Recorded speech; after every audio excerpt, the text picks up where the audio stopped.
Hace 234 millones de años, la Tierra tenía un único supercontinente llamado Pangea, con temperaturas 40 grados más altas que hoy y atmósfera con 23% de oxígeno. Pero durante el período Carniano, volcanes en lo que hoy es Columbia Británica iniciaron una serie de erupciones que liberaron suficiente dióxido de carbono para crear 3 millones de años de lluvia continua, transformando desiertos en pantanos y exterminando 33% de todas las especies marinas, mientras dinosaurios de apenas 2 metros comenzaban su viaje para dominar el planeta. Suscríbete al canal, deja tu like y comenta desde qué parte del mundo estás viendo. Ponte cómodo y relájate. Vamos a comenzar. ¿Puedes imaginar un mundo donde la lluvia no cesa durante 3 millones de años? Un planeta donde los cielos permanecen cubiertos de nubes oscuras y densas, donde el agua cae sin descanso día tras día, año tras año, siglo tras siglo, transformando todo lo conocido en algo completamente diferente. Este no es el argumento de una película de ciencia ficción ni el producto de una imaginación desbordada. Esto realmente sucedió en nuestro planeta hace 234 millones de años, durante un periodo conocido como el Carniense, una época que cambiaría para siempre el rostro de la Tierra y determinaría el destino de innumerables especies, incluyendo el ascenso de las criaturas que dominarían el planeta durante los siguientes 165 millones de años, los dinosaurios. Antes de sumergirnos en esta historia extraordinaria, te invito a que te pongas cómodo, te relajes, dejes tu like en este video y te suscribas al canal para no perderte ninguna de nuestras aventuras por el tiempo. Comenta desde qué parte del mundo nos estás viendo. Ahora sí, comencemos este viaje hacia un pasado remoto, hacia un mundo que apenas podemos reconocer, pero que sentó las bases del planeta que habitamos hoy. La Tierra de hace 234 millones de años era un lugar radicalmente diferente al que conocemos. Si pudieras observarla desde el espacio, lo primero que notarías es que los continentes no estaban dispersos como en la actualidad. No existía el Océano Atlántico separando América de Europa y África. No había un vasto Océano Pacífico dominando casi la mitad del globo. En su lugar, todas las masas terrestres del planeta estaban unidas en un único supercontinente gigantesco llamado Pangea, cuyo nombre significa literalmente toda la Tierra en griego antiguo. Este coloso continental estaba rodeado por un océano mundial único llamado Pantalasa, que significa todos los mares. Pangea era una masa de tierra tan inmensa que resulta difícil comprenderla completamente. Se extendía desde el polo norte hasta el polo sur, abarcando prácticamente todas las latitudes posibles. En su punto más ancho, se necesitarían meses de viaje para cruzarla de un extremo al otro. Esta configuración continental única tenía consecuencias profundas para el clima, la vida y la evolución en la Tierra. Las regiones interiores de Pangea, aquellas ubicadas a miles de kilómetros de cualquier costa, experimentaban condiciones extremadamente áridas. La humedad del océano no podía penetrar hasta estas zonas centrales, creando desiertos vastos y desolados que se extendían hasta donde alcanzaba la vista. El clima global de este periodo era extraordinariamente cálido en comparación con nuestro mundo moderno. Las temperaturas promedio eran aproximadamente 40 grados centígrados más altas que las actuales. No existían casquetes polares permanentes. Incluso en las regiones más cercanas a los polos, el clima era templado y húmedo, similar al de los bosques tropicales actuales. Esta diferencia de temperatura no era un detalle menor, transformaba por completo los patrones climáticos, las corrientes oceánicas y la distribución de la vida en el planeta. La atmósfera misma era diferente. El aire que respiraban las criaturas del Triásico contenía aproximadamente un 23% de oxígeno, ligeramente más que el 21% actual. Esta diferencia puede parecer pequeña, pero tenía implicaciones significativas para la fisiología de los organismos vivientes. Un mayor contenido de oxígeno permitía procesos metabólicos más eficientes y podía sustentar formas de vida con mayores demandas energéticas. El dióxido de carbono también estaba presente en concentraciones más altas que las actuales, contribuyendo al efecto invernadero que mantenía al planeta tan cálido. En este mundo antiguo, la vida había experimentado una recuperación notable. Apenas unos millones de años antes, al final del período Pérmico, la Tierra había sufrido la extinción extinción masiva más devastadora de toda su historia. Más del 90% de todas las especies marinas y el 70% de las especies terrestres habían desaparecido en lo que los científicos llaman la Gran Mortandad. Los ecosistemas habían sido diezmados, las cadenas alimentarias se habían colapsado y el planeta había quedado casi despoblado de vida compleja. Pero la vida, como siempre, encontró la manera de recuperarse. Durante el periodo Triásico, que comenzó hace aproximadamente 252 millones de años, los sobrevivientes de aquella catástrofe se diversificaron y evolucionaron para llenar los nichos ecológicos vacíos. En los océanos, nuevas especies de peces, reptiles marinos y invertebrados comenzaron a prosperar. En tierra firme, los reptiles dominaban completamente el paisaje. Entre ellos se encontraban los primeros arcosaurios, el grupo que incluye a los dinosaurios, los pterosaurios voladores y los cocodrilos. Sin embargo, durante el período Carniense, hace unos 237 a 227 millones de años, los dinosaurios todavía no eran los señores supremos de la Tierra. De hecho, apenas estaban comenzando su historia evolutiva. Los primeros dinosaurios que conocemos eran criaturas relativamente pequeñas, muchos no más grandes que un perro moderno. Medían aproximadamente 2 metros de longitud desde la nariz hasta la punta de la cola. Eran ágiles, bípedos y probablemente carnívoros u omnívoros. Caminaban erguidos sobre sus patas traseras, con sus patas delanteras más cortas liberadas para otros usos. Esta postura erguida era una innovación evolutiva crucial que les daría ventajas significativas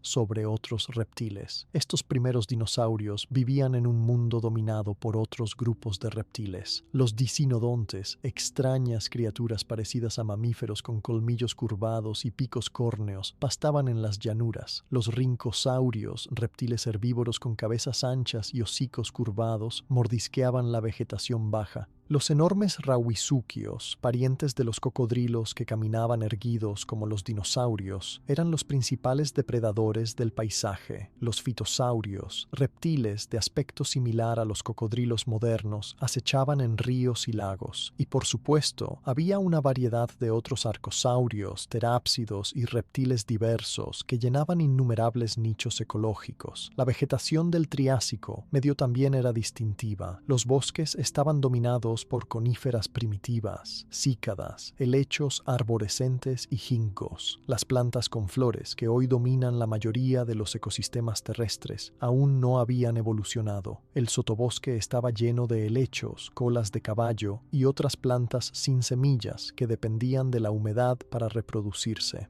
En las regiones más áridas del interior de Pangea, la vegetación era escasa o inexistente, creando vastos desiertos de arena y roca. Los patrones climáticos de Pangea eran monzónicos y estacionales. Las costas recibían lluvias regulares, especialmente durante ciertas estaciones del año, pero el interior permanecía seco la mayor parte del tiempo. Los vientos dominantes creaban zonas de alta y baja presión que dictaban dónde llovía y dónde no. Los ríos que fluían desde las montañas del interior a menudo se secaban antes de alcanzar el océano, desapareciendo en la arena del desierto. Las cuencas interiores se llenaban ocasionalmente con lagos someros que se evaporaban rápidamente bajo el sol intenso, dejando atrás depósitos de sal y sedimentos. En medio de este mundo antiguo y extraño, en lo que hoy conocemos como la región de Columbia Británica en Canadá, se encontraba una zona de intensa actividad tectónica. Las placas de la corteza terrestre se movían y chocaban en esta región, creando tensiones enormes en las rocas profundas bajo la superficie. El magma caliente del manto terrestre buscaba caminos hacia arriba, presionando contra las capas de roca superpuesta. Durante millones de años, esta presión había estado aumentando y para el período Carniense estaba a punto de liberarse de manera espectacular. Las primeras señales de que algo extraordinario estaba por suceder habrían sido sutiles. Pequeños temblores sacudían la tierra con frecuencia creciente. Fuentes termales comenzaron a brotar en áreas donde antes no existían. El suelo en algunas regiones se calentaba extrañamente. Los animales que vivían en la zona, con sus instintos finamente sintonizados para detectar peligros, probablemente se sentían inquietos, aunque no podían comprender la magnitud de lo que se avecinaba. Y entonces comenzó. No fue un solo volcán el que entró en erupción, sino múltiples respiraderos a lo largo de una fisura enorme en la corteza terrestre. La Tierra se abrió literalmente, y del interior profundo del planeta surgió roca fundida a temperaturas que superaban los 1000 grados centígrados. Estos no eran volcanes ordinarios con forma de cono que expulsan lava por un cráter central. Estas eran erupciones fisurales, donde la lava brotaba de grietas kilométricas en el suelo, derramándose en ríos incandescentes que fluían por el paisaje. La cantidad de lava que emergió de estas fisuras era asombrosa. Cubrió cientos de miles de kilómetros cuadrados con capas de roca basáltica. Pero más importante que la lava misma eran los gases que la acompañaban. Cuando el magma asciende desde las profundidades de la Tierra, lleva consigo enormes cantidades de gases disueltos. Estos gases incluyen vapor de agua, dióxido de carbono, dióxido de azufre, sulfuro de hidrógeno, cloro y flúor, entre otros. Cuando el magma alcanza la superficie y la presión disminuye, estos gases se liberan explosivamente hacia la atmósfera. Durante el episodio volcánico del Carniense, se estima que se liberaron billones de toneladas de dióxido de carbono a la atmósfera. Esta no fue una liberación instantánea, sino un proceso que continuó durante cientos de miles de años, tal vez más de 1 millón de años. El dióxido de carbono es un gas de efecto invernadero, lo que significa que atrapa el calor del Sol en la atmósfera, calentando el planeta. Con la adición masiva de dióxido de carbono a una atmósfera que ya era rica en este gas, el clima global comenzó a cambiar dramáticamente. Sección 2 de 10. El dióxido de azufre liberado por las erupciones reaccionó con el vapor de agua en la atmósfera para formar ácido sulfúrico. Estas diminutas gotas de ácido se suspendieron en la estratosfera, formando un velo que reflejaba parte de la luz solar de regreso al espacio. Este efecto de enfriamiento a corto plazo duró algunos años después de las erupciones más intensas, pero era temporal. Una vez que las gotas de ácido cayeron de regreso a la superficie en forma de lluvia ácida, el efecto de calentamiento del dióxido de carbono dominó completamente el clima. El calentamiento provocado por el aumento del dióxido de carbono desencadenó una serie de retroalimentaciones positivas que amplificaron el cambio climático. A medida que las temperaturas aumentaban, más agua se evaporaba de los océanos. El vapor de agua es también un gas de efecto invernadero, así que más vapor de agua en la atmósfera significaba más calentamiento. Además, el calentamiento de los océanos comenzó a liberar metano que había estado atrapado en los sedimentos del fondo marino en forma de hidratos de metano, también conocidos como hielo de metano. El metano es un gas de efecto invernadero aún más potente que el dióxido de carbono, aunque permanece en la atmósfera por menos tiempo.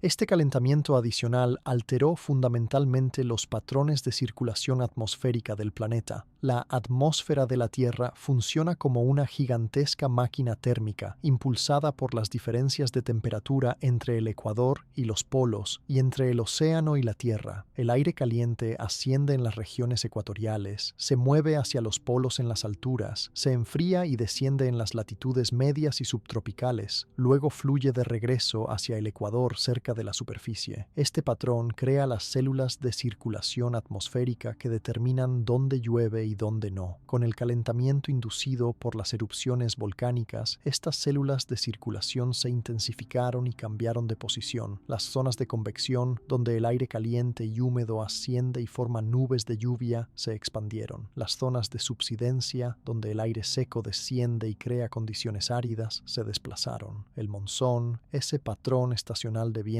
y lluvias que afecta a vastas regiones del planeta, se volvió mucho más intenso. Y lo más importante, comenzó a afectar regiones que anteriormente habían sido áridas durante todo el año. Las primeras lluvias del episodio pluvial del Carniense probablemente cayeron sobre las regiones costeras de Pangea. Los marineros y pescadores, si hubieran existido en aquella época, habrían notado que las tormentas eran más frecuentes y más intensas que de costumbre. Nubes oscuras se acumulaban en el horizonte con mayor regularidad. Los truenos retumbaban con más frecuencia. Los relámpagos iluminaban el cielo nocturno en espectáculos pirotécnicos que duraban horas, y la lluvia, cuando caía, lo hacía con una intensidad y persistencia inusuales.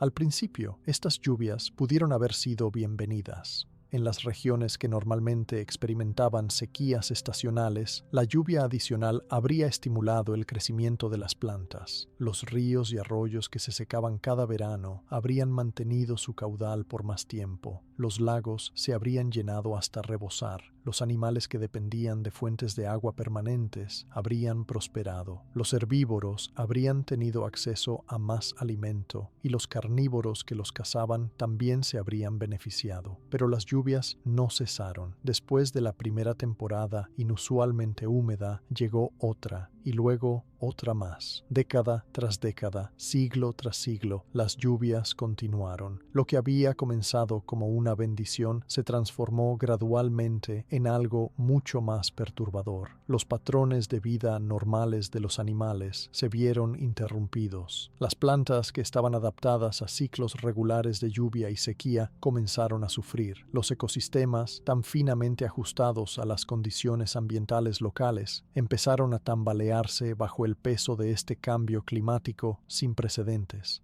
Los ríos que normalmente fluían solo durante parte del año, ahora corrían continuamente y con mucha más fuerza. El agua que caía sobre las tierras altas se precipitaba cuesta abajo en torrentes rugientes, arrastrando consigo tierra, rocas y vegetación. La erosión se aceleró dramáticamente, las capas de suelo que habían tardado miles de años en formarse fueron lavadas en cuestión de décadas. Los lechos de los ríos se profundizaron y ensancharon. Los deltas donde los ríos desembocaban en el océano crecieron rápidamente a medida que los sedimentos erosionados se depositaban en las aguas poco profundas de la costa. En las regiones interiores de Pangea, donde los desiertos habían dominado durante millones de años, los cambios fueron aún más dramáticos. Lugares que nunca antes habían visto lluvia o que la veían solo una vez cada varias décadas, de repente experimentaban precipitaciones regulares. Las arenas del desierto, acostumbradas a ser movidas solo por el viento, ahora eran empapadas por la lluvia. El agua se filtraba a través de la arena hasta alcanzar capas impermeables de roca o arcilla debajo, donde comenzaba a acumularse, formando napas freáticas que ascendían lentamente hacia la superficie. Las dunas de arena que se habían mantenido estables durante eones, sostenidas por su propia sequedad, comenzaron a moverse y desmoronarse. El agua que se infiltraba entre los granos de arena reducía la fricción que los mantenía unidos. Las tormentas de viento, que en el pasado solo movían arena seca, ahora soplaban sobre arena húmeda y pegajosa. Las dunas perdieron sus formas elegantes y aerodinámicas, convirtiéndose en montículos informes de arena saturada, a medida que el agua subterránea seguía acumulándose. Eventualmente alcanzó la superficie en las áreas más bajas. Primero aparecieron manchas de humedad en el suelo, luego charcos, después lagunas y finalmente lagos extensos. Estas nuevas masas de agua no eran como los lagos que conocemos hoy, con costas bien definidas y profundidades consistentes. Eran someros, se extendían por kilómetros con solo unos pocos metros de profundidad y sus límites cambiaban constantemente a medida que el agua avanzaba o retrocedía. En algunos lugares, el agua no podía drenar hacia el océano porque las cuencas estaban completamente cerradas, rodeadas por tierras más altas. En estas cuencas endorreicas, el agua simplemente se acumulaba hasta alcanzar un equilibrio entre la entrada por las lluvias y los ríos y la salida por evaporación. Estos lagos interiores crecieron hasta tamaños enormes, convirtiéndose en mares interiores que cubrían cientos de miles de kilómetros cuadrados. Sus aguas eran a menudo salobres o incluso saladas, porque a medida que el agua se evaporaba, dejaba atrás las sales y minerales disueltos que había llevado consigo desde las rocas circundantes. La transformación de los desiertos no se detuvo con la aparición del agua. Una vez que había suficiente humedad en el suelo, las plantas comenzaron a colonizar estas regiones previamente estériles. Las esporas de helechos y colas de caballo, llevadas por el viento desde regiones más húmedas, encontraron condiciones favorables para germinar. Pequeñas plántulas brotaron de la arena húmeda, sus raíces explorando el suelo recién humedecido en busca de nutrientes. Al principio, estas plantas pioneras eran escasas y dispersas, manchas aisladas de verde en un mar de arena parda, pero con el tiempo y con la continuación de las lluvias, se extendieron y se multiplicaron. Los helechos prosperaron especialmente en este nuevo ambiente húmedo, a diferencia de las plantas con semillas. Los helechos dependen del agua para su reproducción. Los gametos masculinos, esencialmente espermatozoides microscópicos, deben nadar a través de una película de agua para alcanzar los gametos femeninos y fertilizarlos. En un desierto seco, esto es imposible, pero en un ambiente constantemente húmedo, los helechos pueden reproducirse libremente. Sus esporas, dispersadas por miles de millones en el viento, encontraron innumerables lugares adecuados para establecerse. Las colas de caballo, parientes de los helechos, también se beneficiaron enormemente del aumento de la humedad. Estas plantas, con sus tallos articulados y huecos y sus hojas reducidas a pequeñas escamas alrededor de los nudos, estaban perfectamente adaptadas para colonizar suelos húmedos y pantanosos. Sus raíces subterráneas, llamadas rizomas, se extendían horizontalmente bajo el suelo, enviando nuevos brotes hacia arriba a intervalos regulares. Una sola planta podía así expandirse para cubrir una gran área, formando densos matorrales de tallos verticales. Con las plantas vinieron los animales. Los insectos fueron probablemente los primeros en llegar. Las libélulas, cuyos ancestros ya existían desde mucho antes del Triásico, encontraron en los nuevos lagos y pantanos un paraíso para criar. Las hembras ponían sus huevos en el agua, donde eclosionaban en ninfas acuáticas que cazaban pequeñas presas en el fondo lodoso. Después de meses o incluso años de desarrollo, las ninfas emergían del agua, se aferraban a un tallo de planta y se transformaban en los adultos voladores que conocemos. Las libélulas del Triásico eran similares a las modernas en muchos aspectos, aunque algunas especies eran considerablemente más grandes. Otros insectos también proliferaron. Los escarabajos encontraron abundante comida en la materia vegetal en descomposición que se acumulaba en el suelo húmedo. Las moscas ponían sus huevos en el lodo, donde sus larvas se retorcían y alimentaban de bacterias y detritos. Los grillos y saltamontes masticaban las hojas de las plantas emergentes. Las cucarachas, ya increíblemente adaptables incluso en aquella época antigua, prosperaban en los intersticios de los troncos caídos y bajo las piedras húmedas. Los arácnidos también encontraron el nuevo ambiente favorable. Las arañas tejían sus telas entre los tallos de las plantas, capturando insectos voladores. Los escorpiones acechaban por la noche, usando sus pinzas para atrapar presas pequeñas y sus aguijones venenosos para defenderse de amenazas.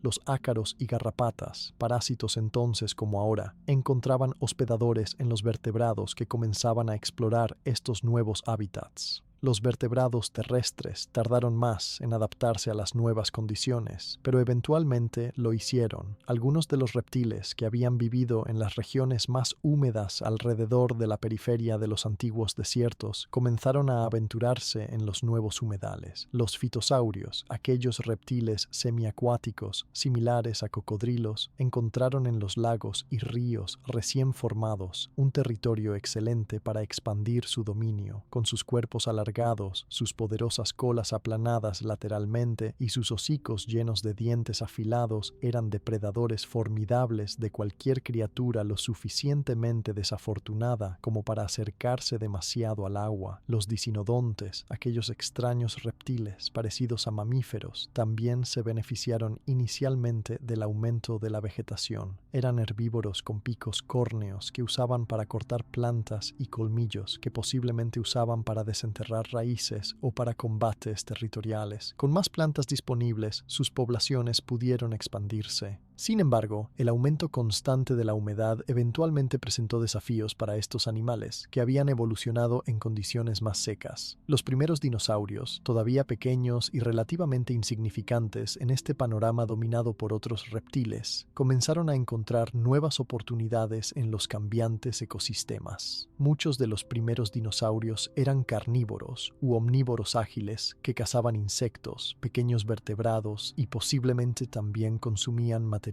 vegetal. Su postura erguida les daba ventajas en terreno irregular y pantanoso, donde los animales con posturas más abiertas y patas que se extendían lateralmente podían tener dificultades para moverse eficientemente. Los sinodontes, reptiles parecidos a mamíferos que eran los ancestros de los verdaderos mamíferos, también habitaban este mundo cambiante. Eran en su mayoría pequeños, del tamaño de ratas o comadrejas modernas, con pelaje aislante y metabolización metabolismos probablemente más activos que los de la mayoría de los reptiles. Algunos cinodontes habían desarrollado dientes diferenciados, con incisivos para morder, caninos para desgarrar y molares para masticar, una característica que heredarían los mamíferos. En los nuevos bosques húmedos que estaban surgiendo, estos pequeños animales encontraban abundancia de insectos y otros invertebrados para alimentarse. Sección 3 de 10. A medida que las décadas se convertían en siglos y los siglos en milenios, la persistencia de las lluvias intensas comenzó a tener efectos profundos en la composición química de los océanos y la atmósfera. El agua de lluvia, al caer a través de la atmósfera rica en dióxido de carbono, absorbía parte de este gas y se volvía ligeramente ácida, formando ácido carbónico débil. Esta lluvia ácida, aunque no tan corrosiva como la lluvia ácida causada por la contaminación industrial moderna, era lo suficientemente ácida como para reaccionar con las rocas sobre las que caía. Cuando la lluvia ácida entraba en contacto con rocas que contenían carbonato de calcio, como la piedra caliza, ocurrían reacciones químicas que disolvían el carbonato. El calcio liberado era arrastrado por los ríos hasta el océano, donde se acumulaba. Al mismo tiempo, el proceso de meteorización química consumía dióxido de carbono de la atmósfera, convirtiéndolo en iones de bicarbonato disueltos en el agua. Este proceso de meteorización acelerada actuaba como un freno natural al calentamiento global, eliminando parte del exceso de dióxido de carbono de la atmósfera. Sin embargo, este proceso de equilibrio natural era lento, operando en escalas de tiempo de cientos de miles a millones de años. Mientras tanto, los océanos continuaban recibiendo enormes cantidades de sedimentos y nutrientes erosionados de los continentes. Los ríos hinchados transportaban limo, arcilla, arena y materia orgánica, descargándolos en las aguas costeras. Estas descargas masivas de sedimentos tenían efectos significativos en los ecosistemas marinos. En las aguas someras cerca de las desembocaduras de los ríos, la turbidez aumentaba dramáticamente. El agua, que antes era clara y permitía que la luz del sol penetrara hasta el fondo, se volvía turbia y marrón. Esta reducción en la penetración de la luz afectaba a las algas y otros organismos fotosintéticos que formaban la base de la cadena alimentaria marina. Además, cuando los sedimentos en suspensión finalmente se asentaban en el fondo, podían sofocar a los organismos que vivían allí, enterrando corales, moluscos y otros invertebrados bentónicos bajo capas de limo. Los nutrientes transportados por los ríos, particularmente nitrógeno y fósforo, tenían un efecto paradójico. Por un lado, estimulaban el crecimiento de fitoplancton y algas, lo que podría parecer beneficioso para el ecosistema marino. Sin embargo, cuando estos florecimientos de algas eran demasiado intensos, creaban problemas graves. Las algas eventualmente morían y se hundían hasta el fondo, donde bacterias las descomponían. Este proceso de descomposición consumía oxígeno del agua. En áreas con pobre circulación de agua, el oxígeno podía agotarse por completo, creando zonas muertas donde ningún animal podía sobrevivir. La acidificación de los océanos era otro problema creciente. Además del ácido carbónico formado cuando el dióxido de carbono atmosférico se disolvía directamente en el agua de mar, los océanos también recibían ácido sulfúrico de la lluvia ácida causada por las erupciones volcánicas. El pH del océano comenzó a disminuir, volviéndose más ácido. Esto era especialmente problemático para los organismos que construían conchas o esqueletos de carbonato de calcio, como los corales, moluscos, equinodermos y muchos tipos de plancton. El carbonato de calcio es menos estable en agua ácida. A medida que el pH del océano disminuía, estos organismos encontraban cada vez más difícil construir y mantener sus estructuras de carbonato. Las conchas se volvían más delgadas y frágiles. Los corales dejaban de crecer tan rápidamente. El plancton con esqueletos calcáreos comenzaba a tener problemas para formar sus intricadas estructuras. Para las especies que ya estaban al límite de su tolerancia ambiental, estos cambios químicos adicionales eran la gota que derramaba el vaso. En las profundidades del océano, cambios igualmente significativos estaban ocurriendo. La circulación oceánica, impulsada por diferencias de temperatura y salinidad, estaba siendo alterada por el cambio climático. Normalmente, el agua fría y densa se hunde en las regiones polares y fluye a lo largo del fondo del océano hacia el ecuador, mientras que el agua más cálida de la superficie fluye en dirección opuesta. Este sistema de circulación, a veces llamado la cinta transportadora oceánica, distribuye oxígeno, nutrientes y calor alrededor del planeta. Con el calentamiento global y los cambios en los patrones de precipitación y evaporación, esta circulación se debilitó. El agua en las regiones polares ya no se enfriaba tanto, por lo que era menos densa y menos propensa a hundirse. La estratificación de las masas de agua aumentó, con una capa superior cálida y bien mezclada separada de las profundidades frías y estancadas por una termoclina marcada. Esta estratificación reducía el transporte de oxígeno hacia las profundidades. En el fondo del océano, especialmente en cuencas semicerradas donde la renovación del agua era limitada, los niveles de oxígeno comenzaron a caer peligrosamente. Esto creó condiciones anóxicas, o al menos hipóxicas, donde el oxígeno estaba severamente limitado o completamente ausente. En tales condiciones, la mayoría de los animales no pueden sobrevivir. Solo ciertas bacterias especializadas, capaces de metabolizar sin oxígeno, podían prosperar. Estas bacterias anaeróbicas a menudo producían subproductos tóxicos como sulfuro de hidrógeno,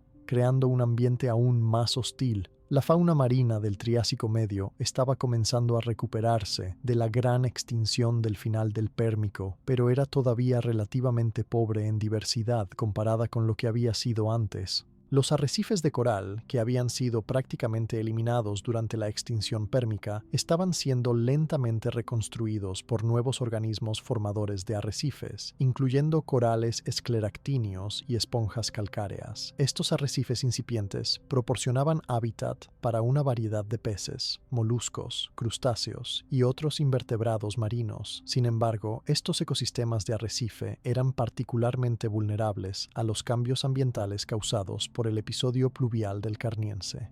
La sedimentación aumentada sofocaba a los corales, cubriéndolos con limo que bloqueaba la luz que necesitaban para sus algas simbióticas. La acidificación del océano hacía más difícil para los corales construir sus esqueletos. Los cambios en la temperatura del agua y la salinidad causaban estrés adicional, y las zonas de bajo oxígeno en el agua circundante creaban condiciones mortales. Los amonites, aquellos moluscos cefalópodos con conchas enrolladas tan característicos de los mares mesozoicos, también enfrentaban desafíos. Eran nadadores activos que requerían oxígeno adecuado en el agua. Las zonas hipóxicas que se expandían limitaban el hábitat disponible para ellos. Además, como constructores de conchas de carbonato de calcio, la acidificación del océano los afectaba directamente. Algunas especies de amonites desaparecieron durante el episodio pluvial del Carniense, aunque el grupo en su conjunto sobrevivió y continuaría diversificándose en los periodos posteriores. Los reptiles marinos del Triásico incluían varios grupos fascinantes. Los ictiosaurios, que se parecían superficialmente a los delfines modernos con sus cuerpos hidrodinámicos y aletas, eran depredadores eficientes que cazaban peces y calamares. Los notosaurios y placodontos eran grupos de reptiles marinos que se alimentaban de invertebrados bentónicos, usando dientes especializados para aplastar conchas. Estos animales respiraban aire, por lo que eran menos afectados directamente por la disminución del oxígeno en el agua que los peces y los invertebrados marinos.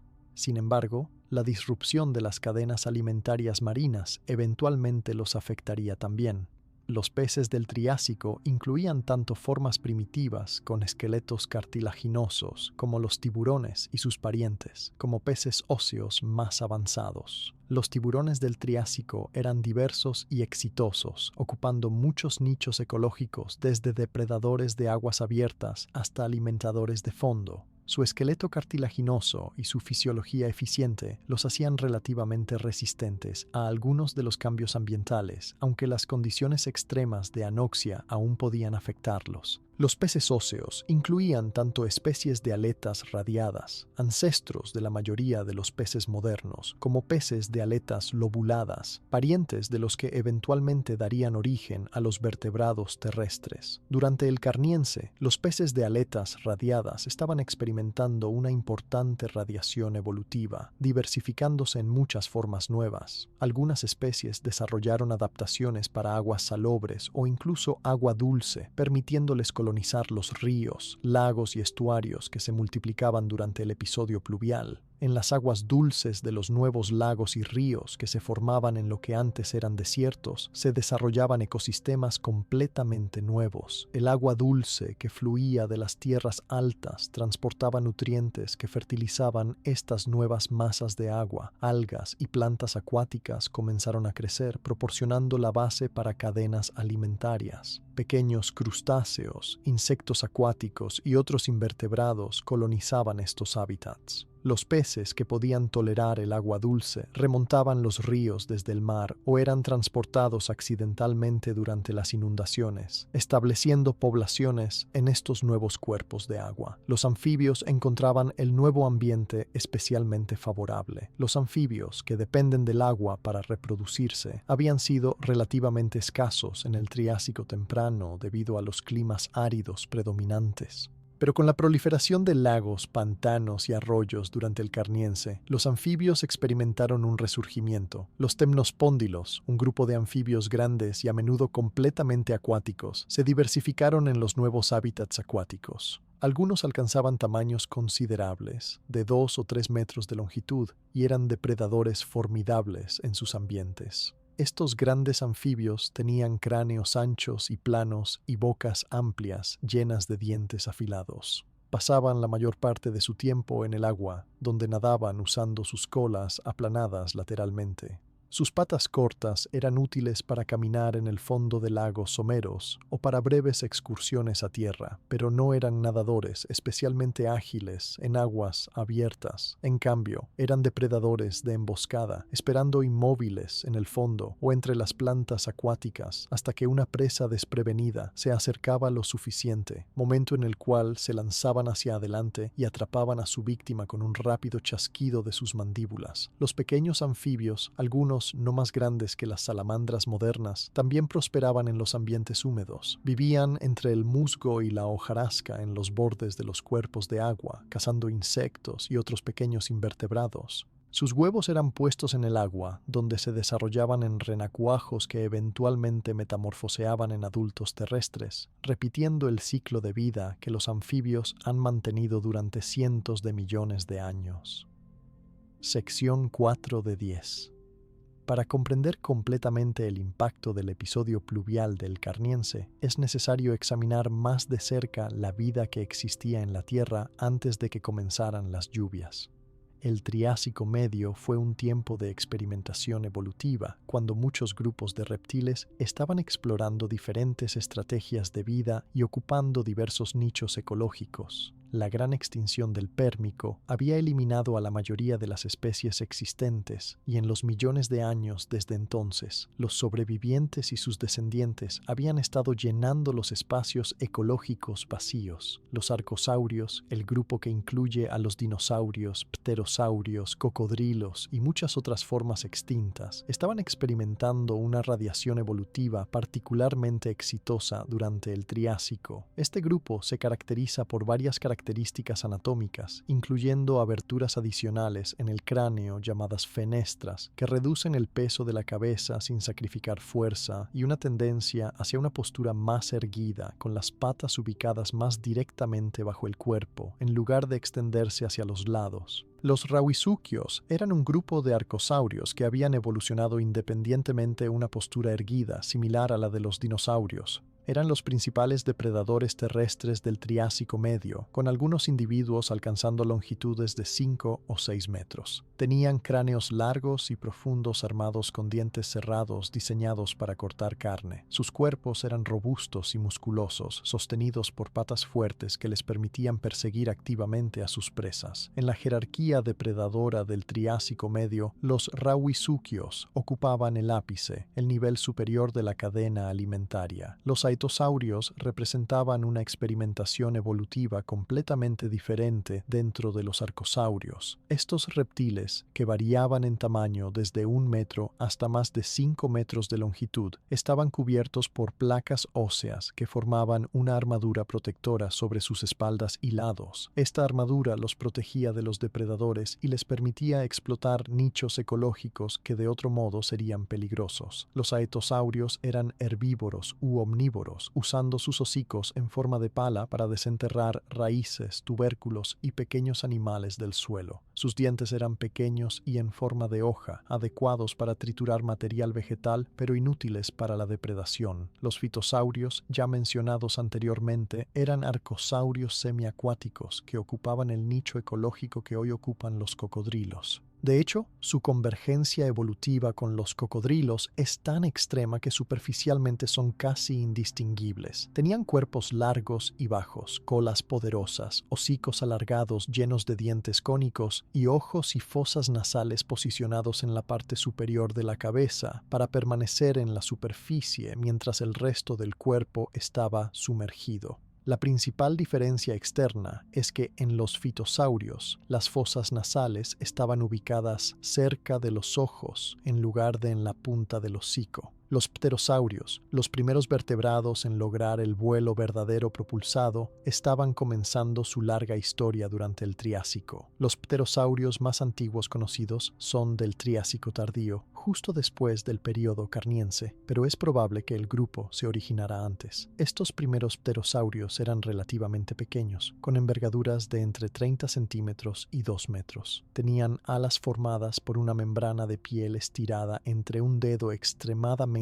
alargado y el cuerpo. Sus huesos eran huecos y delgados, reduciendo el peso para facilitar el vuelo. Los dientes eran afilados y numerosos, sugiriendo una dieta de insectos o pequeños vertebrados. Los dinosaurios, que eventualmente dominarían los ecosistemas terrestres durante más de 160 millones de años, eran todavía un grupo menor y marginal durante el Triásico medio. Los dinosaurios más antiguos conocidos aparecen en el registro fósil hace aproximadamente 230 millones de años, durante el período Carniense o justo después. Estos primeros dinosaurios eran pequeños, bípedos y en su mayoría carnívoros. Eran mucho menos diversos y numerosos que otros grupos de arcosaurios como los rauisuchios o los aetosaurios. Ejemplos de estos primeros dinosaurios incluyen al Eoraptor, un pequeño carnívoro u omnívoro de aproximadamente 1 metro de longitud que vivía en lo que hoy es Argentina, y el Herrerasaurus, un depredador algo más grande de hasta 3 metros de longitud del mismo período y región. Estos animales ya mostraban las características diagnósticas de los dinosaurios, incluyendo una cadera con una configuración específica de los huesos pélvicos, un tobillo con una articulación simple tipo bisagra que permitía un movimiento eficiente hacia adelante y hacia atrás, y una postura completamente erguida con las patas directamente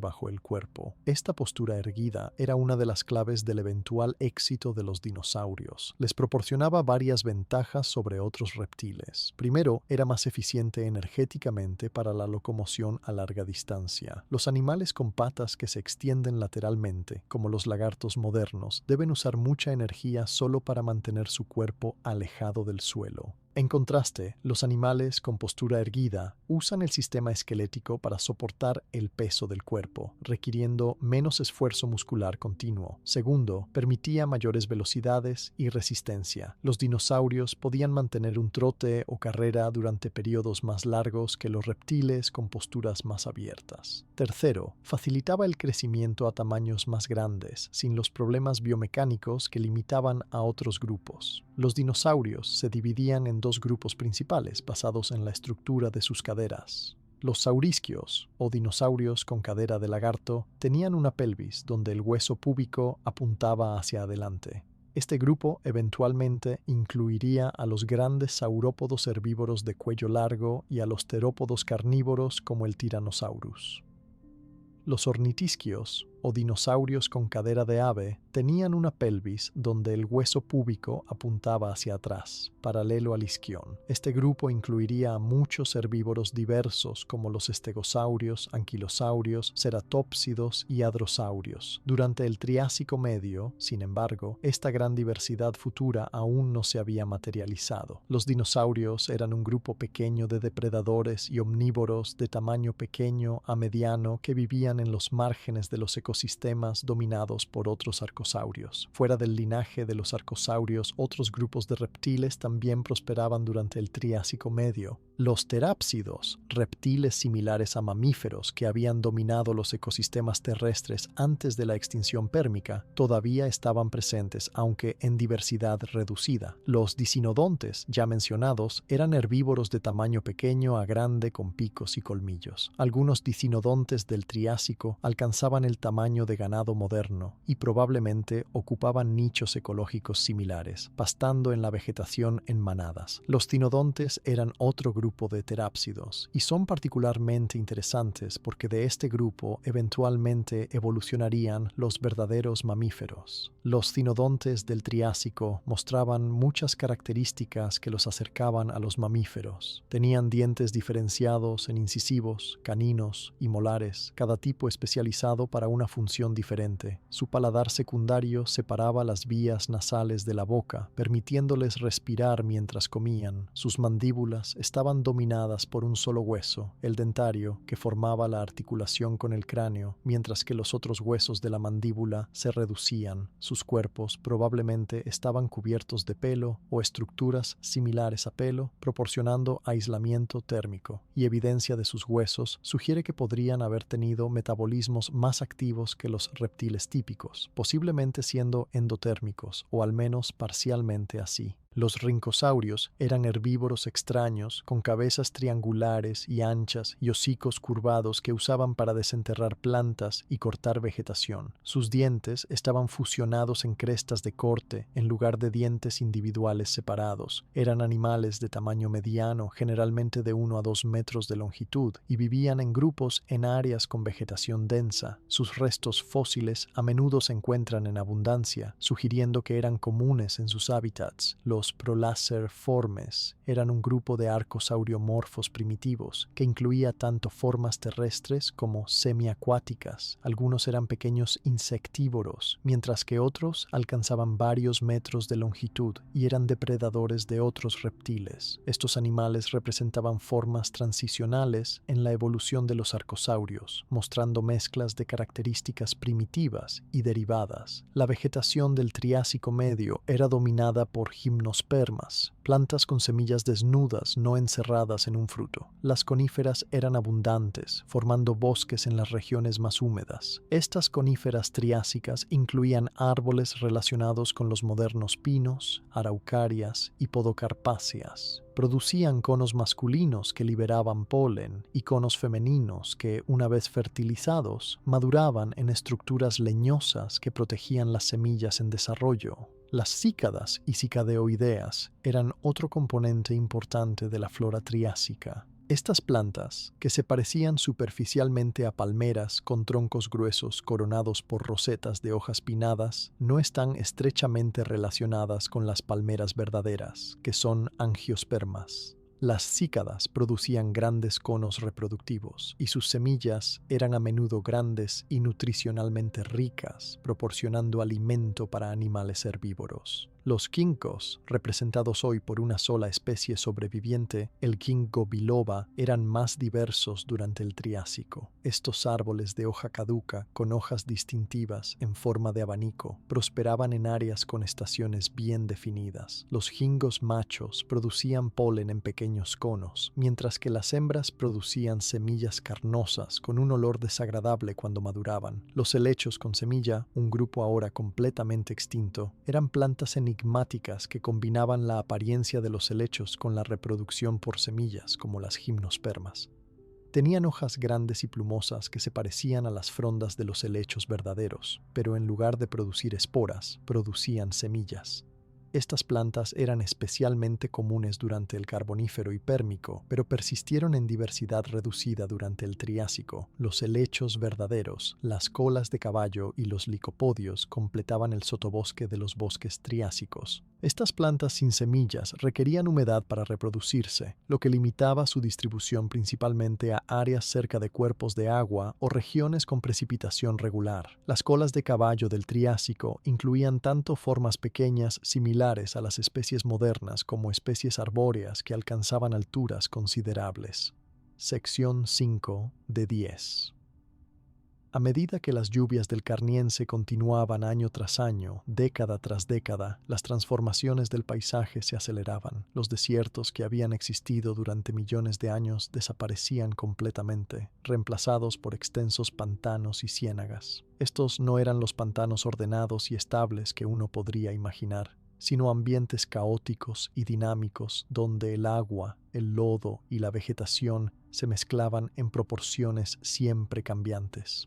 El nivel del agua en estos pantanos fluctuaba constantemente. Durante periodos de lluvias particularmente intensas, el agua subía rápidamente, inundando áreas que habían estado relativamente secas solo días antes. Cuando las lluvias disminuían temporalmente, el nivel del agua bajaba, dejando atrás amplias extensiones de lodo húmedo sembrado con charcos aislados. Esta fluctuación creaba un ambiente desafiante para la vida, pero también uno rico en oportunidades para las especies que podían adaptarse. Las plantas que colonizaban estos pantanos necesitaban tolerar tanto la inundación como la exposición periódica del suelo. Las colas de caballo eran particularmente exitosas en este ambiente. Sus rizomas se extendían horizontalmente justo debajo de la superficie del lodo, anclándose firmemente incluso cuando el agua fluía sobre ellos. Sus tallos verticales se elevaban sobre el agua, con sus hojas reducidas a pequeñas escamas que minimizaban la pérdida de agua durante los períodos de exposición. La reproducción ocurría mediante esporas producidas en conos terminales llamados estróbilos. Cuando estos conos maduraban, liberaban millones de esporas microscópicas que eran dispersadas por el viento. Los helechos también prosperaban en los pantanos. Algunas especies desarrollaban raíces aéreas que crecían hacia abajo desde el tronco principal, proporcionando estabilidad adicional en el suelo blando y saturado de agua. Otras especies tenían rizomas gruesos que actuaban como órganos de almacenamiento, permitiendo a la planta sobrevivir a periodos de estrés.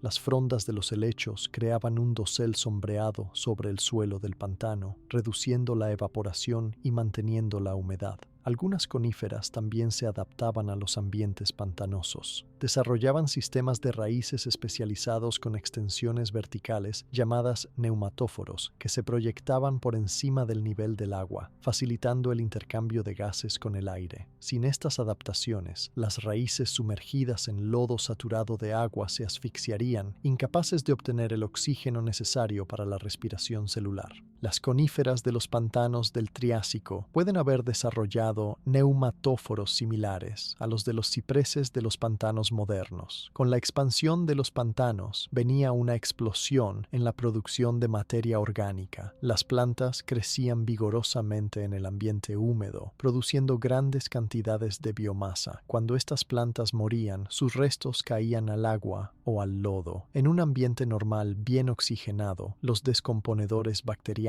y fúngicos descompondrían rápidamente esta materia orgánica, devolviéndola al ciclo de nutrientes. Sin embargo, en los pantanos, donde el agua estancada con frecuencia carece de oxígeno, la descomposición es mucho más lenta e incompleta. La materia vegetal muerta se acumulaba en el fondo de los pantanos, formando capas de turba. La turba es un material orgánico parcialmente descompuesto, compuesto principalmente de restos vegetales. En condiciones normales, la turba eventualmente se descompondría completamente, pero cuando está constantemente sumergida y protegida del oxígeno, puede persistir y acumularse en capas gruesas. Durante el Carbonífero, cientos de millones de años antes del Triásico, la acumulación masiva de turba en pantanos antiguos eventualmente se transformó en los vastos depósitos de carbón que la humanidad explota hoy. Durante el Carniense, también se estaban formando depósitos de turba, aunque no en las mismas escalas masivas que en el Carbonífero. La formación de turba tenía efectos significativos en el ciclo del carbono global. El carbono que las plantas habían extraído del dióxido de carbono atmosférico mediante la fotosíntesis quedaba secuestrado en la turba en lugar de ser devuelto a la atmósfera mediante la descomposición. Este secuestro de carbono actuaba como otro freno natural al calentamiento global, complementando la meteorización química de las rocas. Sin embargo, al igual que la meteorización, el secuestro de carbono en turba era un proceso lento que no podía contrarrestar contrarrestar completamente las emisiones masivas de CO2 de las erupciones volcánicas. La vida animal en los pantanos era abundante y diversa. Los insectos, como se mencionó anteriormente, encontraban estos ambientes ideales. Las libélulas, en particular, alcanzaban tamaños impresionantes. Algunas especies del Triásico tardío, poco después del Carniense, tenían envergaduras que superaban los 30 centímetros. Estas libélulas gigantes eran depredadoras formidables de otros insectos voladores, capturándolos en pleno vuelo con sus patas espinosas y devorándolos con sus poderosas mandíbulas. Las ninfas de libélula que vivían en el agua eran igualmente impresionantes como depredadoras. Se movían por propulsión a chorro, expulsando agua de sus cámaras rectales para impulsar sus cuerpos hacia adelante en rápidas ráfagas de velocidad. Cuando una presa potencial se acercaba, ya sea otro insecto acuático, un renacuajo o incluso un pez pequeño, la ninfa extendía su labio modificado, una estructura que normalmente estaba plegada bajo la cabeza. Este labio, llamado máscara, tenía pinzas en su extremo que podían agarrar a la presa y traerla de vuelta a las mandíbulas de la ninfa. Los escarabajos acuáticos también eran abundantes en los pantanos. Tanto los adultos como las larvas eran depredadores, aunque también consumían carroña cuando estaba disponible. Los escarabajos nadadores adultos capturaban aire en una cámara bajo sus élitros, la cubierta dura que protegía sus alas, permitiéndoles permanecer sumergidos por períodos prolongados. Sus patas traseras estaban modificadas en remos aplanados y peludos que proporcionaban propulsión eficiente en el agua. Los hemípteros acuáticos, el grupo que incluye a las chinches de agua, eran otro componente importante de la fauna de invertebrados. Algunos eran depredadores que inyectaban enzimas digestivas en sus presas y luego succionaban los fluidos corporales licuados. Otros eran herbívoros que perforaban tejidos vegetales y succionaban los jugos de las plantas. Los zapateros, con sus largas patas delgadas que distribuían su peso sobre la película superficial del agua, patinaban sobre la superficie cazando insectos pequeños que caían al agua. Los crustáceos también colonizaban los pantanos de agua dulce. Los camarones de hoja, también llamados notostráceos, eran crustáceos primitivos con cuerpos segmentados y un caparazón en forma de escudo sobre la cabeza y el tórax. Se alimentaban filtrando partículas de materia orgánica del lodo y el agua. Los ostrácodos, diminutos crustáceos encerrados en conchas bivalvas, eran increíblemente abundantes, con miles de individuos en un solo metro cuadrado de sedimento. Los copépodos, pequeños crustáceos en forma de gota que propulsaban mediante batir sus apéndices, formaban parte del zooplancton de los cuerpos de agua. Los anfibios alcanzaban su mayor diversidad y abundancia en los pantanos del Carniense. Los temnospóndilos grandes acechaban en las aguas más profundas, esperando que presas desprevenidas se acercaran lo suficiente para ser atrapadas. Sus ojos estaban posicionados en la parte superior de sus cráneos planos, permitiéndoles permanecer casi completamente sumergidos con solo los ojos por encima de la superficie, observando el mundo exterior mientras permanecían ocultos. Cuando una presa se acercaba,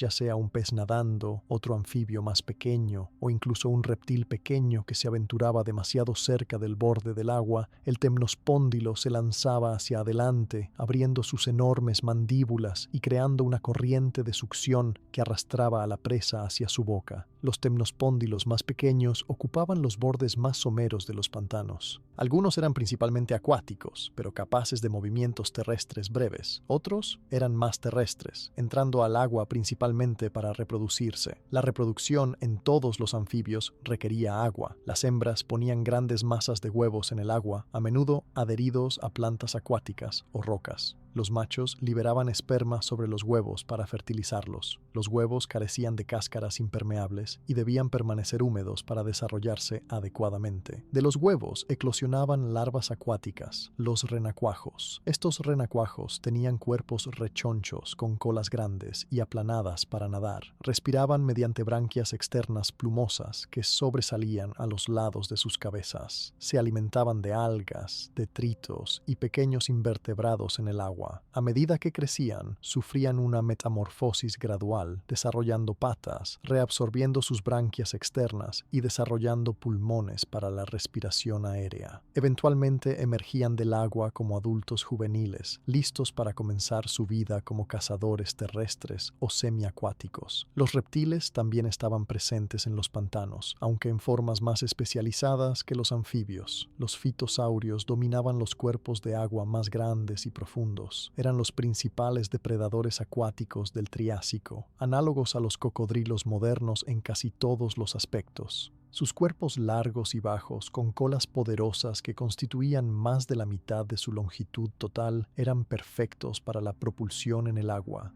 Nadaban mediante ondulaciones laterales de la cola, con sus patas plegadas contra el cuerpo para reducir la resistencia. Los fitosaurios cazaban mediante emboscada.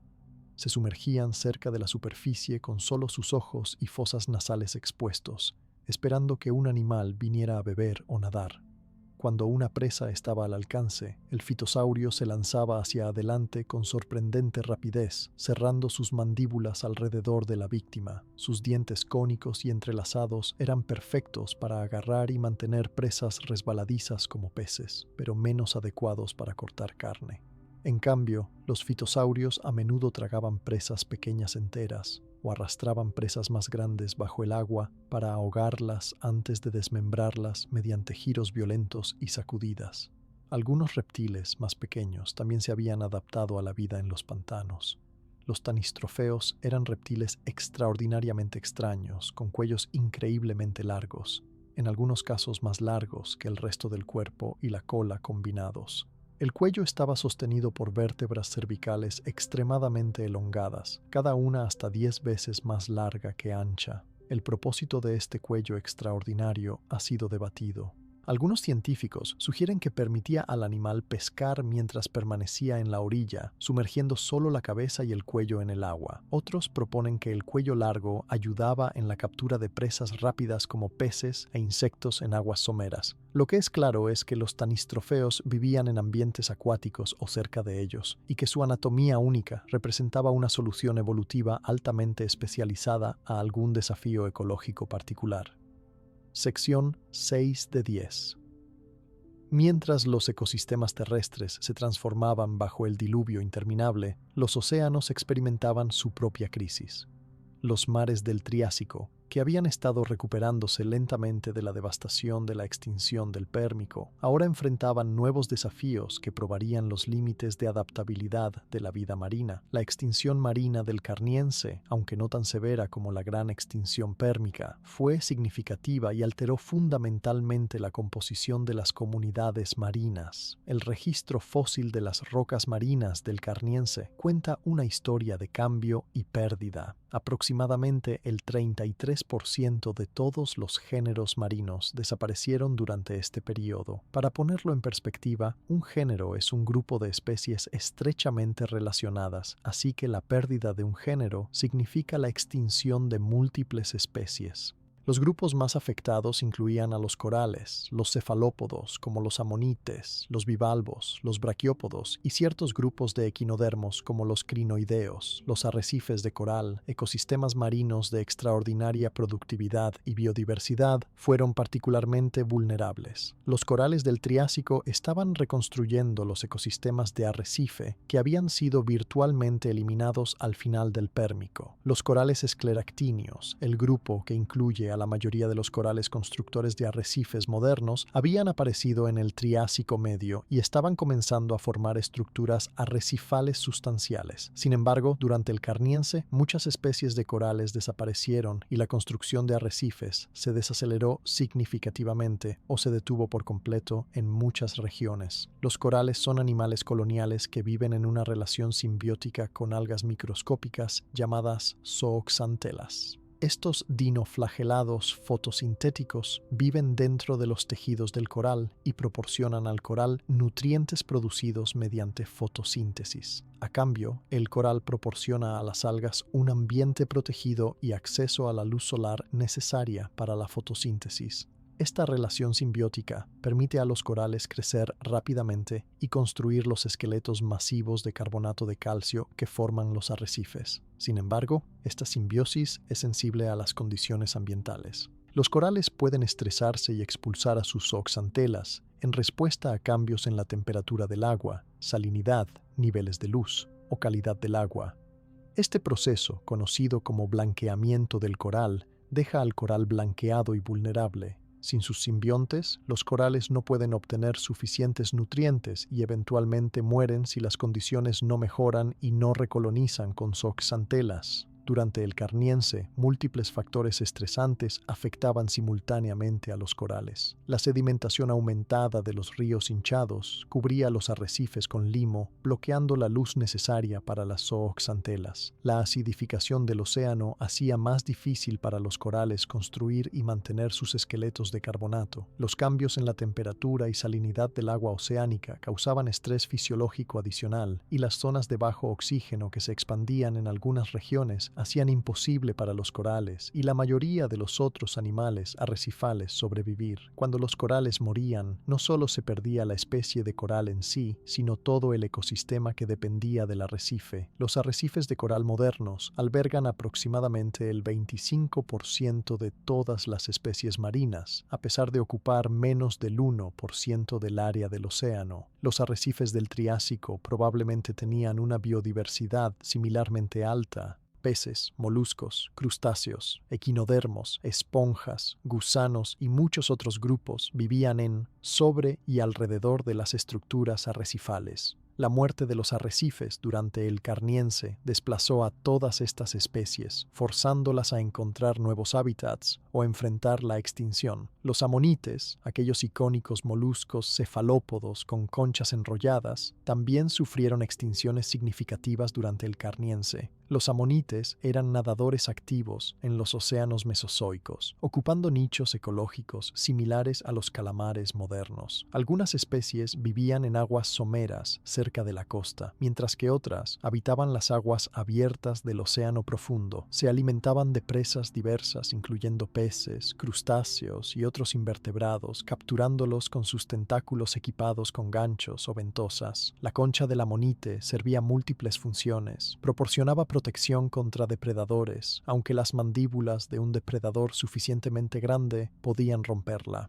Más importante, la concha actuaba como un dispositivo de flotación. Estaba dividida en cámaras por tabiques llamados septos. El animal vivía en la cámara más externa y más grande, mientras que las cámaras internas estaban llenas de gas y líquido en proporciones variables. Ajustando las cantidades relativas de gas y líquido mediante un tubo carnoso llamado sifúnculo que atravesaba todas las cámaras, el amonite podía controlar su flotabilidad y moverse hacia arriba o hacia abajo en la columna de agua. Sin embargo, construir y mantener una concha de carbonato de calcio en un océano que se volvía más ácido era cada vez más difícil. Los amonites jóvenes que intentaban construir sus conchas iniciales en agua acidificada enfrentaban tasas de mortalidad más altas. Los adultos con conchas ya formadas encontraban que sus conchas se adelgazaban y debilitaban. Además, la disrupción de las cadenas alimentarias marinas afectaba la disponibilidad de presas. Las especies de amonites que eran especialistas alimentarios, dependiendo de tipos específicos de presas, eran particularmente vulnerables cuando esas presas desaparecían o disminuían. A pesar de estas pérdidas, algunos linajes de amonites sobrevivieron al Carniense y continuaron evolucionando y diversificándose en los periodos posteriores del Triásico y Jurásico. Este patrón de extinción selectiva, donde algunos grupos sufren pérdidas severas mientras otros emergen relativamente ilesos, es característico de muchos eventos de extinción. Las especies con amplias tolerancias ambientales, dietas generalistas y grandes áreas de distribución geográfica tienden a sobrevivir mejor que los especialistas con rangos restringidos. Los bivalvos, el grupo de moluscos que incluye almejas, ostras, mejillones y vieiras, también experimentaron extinciones durante el Carniense, aunque menos severas que algunos otros grupos. Los bivalvos son filtradores, bombeando agua a través de sus branquias y capturando partículas de alimento suspendidas en el agua. Esto los hace sensibles a la calidad del agua. El aumento de sedimentos en suspensión podía obstruir sus sistemas de filtración. La disminución de oxígeno disuelto reducía su capacidad para respirar, y el agua acidificada dificultaba la construcción de sus conchas. Sin embargo, los bivalvos como grupo son notablemente resistentes. Tienen largas historias evolutivas que se extienden desde el Cámbrico, más de 500 millones de años atrás, y han sobrevivido a todas las grandes extinciones masivas. Su capacidad para enterrarse en sedimentos, su tolerancia a una amplia gama de condiciones ambientales y su estrategia reproductiva de producir enormes cantidades de larvas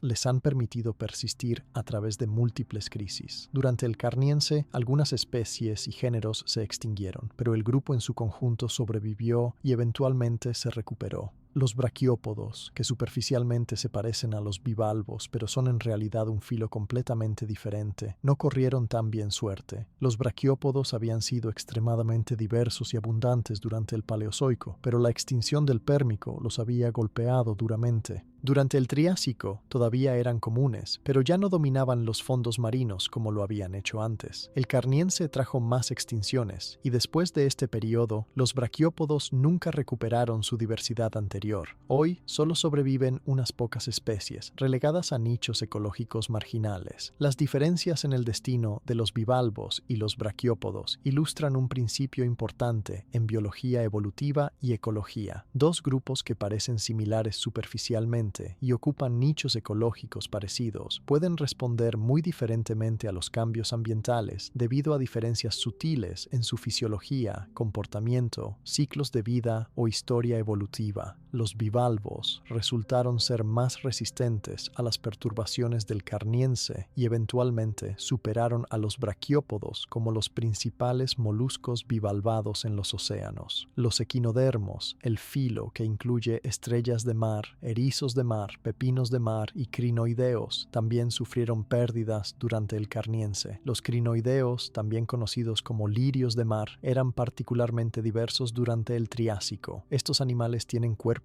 con forma de copa sostenidos por tallos segmentados que los anclan al fondo marino. De la copa se extienden brazos plumosos que filtran partículas de alimento del agua. Los crinoideos prosperan en aguas claras con corrientes moderadas que les traen alimento pero no los abruman con sedimentos. Durante el Carniense, el aumento de sedimentación era problemático para los crinoideos. El limo fino que se depositaba sobre sus cuerpos podía obstruir sus sistemas de alimentación. Además, como constructores de esqueletos de carbonato de calcio, la acidificación del océano los afectaba directamente. Muchas especies de crinoideos se extinguieron, aunque el grupo en su conjunto sobrevivió y continúa existiendo hoy, principalmente en aguas profundas. Un aspecto intrigante de la extinción marina del Carniense es su variabilidad geográfica. No todas las regiones oceánicas fueron afectadas por igual. Las áreas cerca de las desembocaduras de grandes ríos, donde la sedimentación y los cambios de salinidad eran más severos, experimentaron extinciones más pronunciadas. Las cuencas oceánicas semicerradas con circulación restringida, donde las condiciones anóxicas eran más propensas a desarrollarse, también vieron pérdidas severas. En contraste, las aguas oceánicas abiertas alejadas de las costas experimentaron impactos menos severos. Esta variabilidad geográfica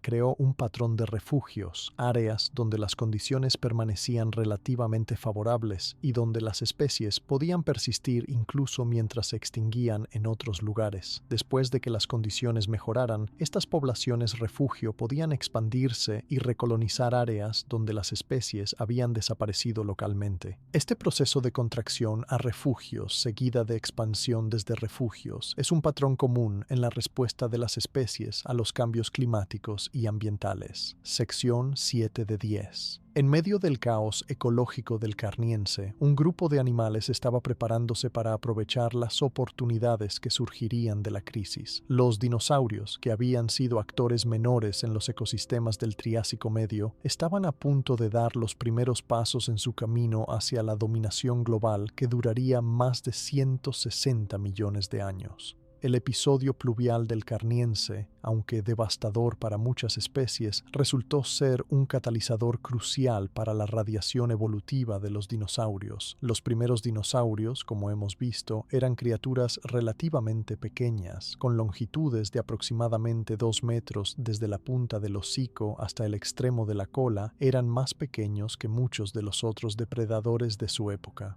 Los rauisuquios, que dominaban el nivel superior de la cadena alimentaria terrestre, podían alcanzar 5 o 6 metros de longitud. Incluso algunos sinodontes carnívoros eran comparables en tamaño a los primeros dinosaurios.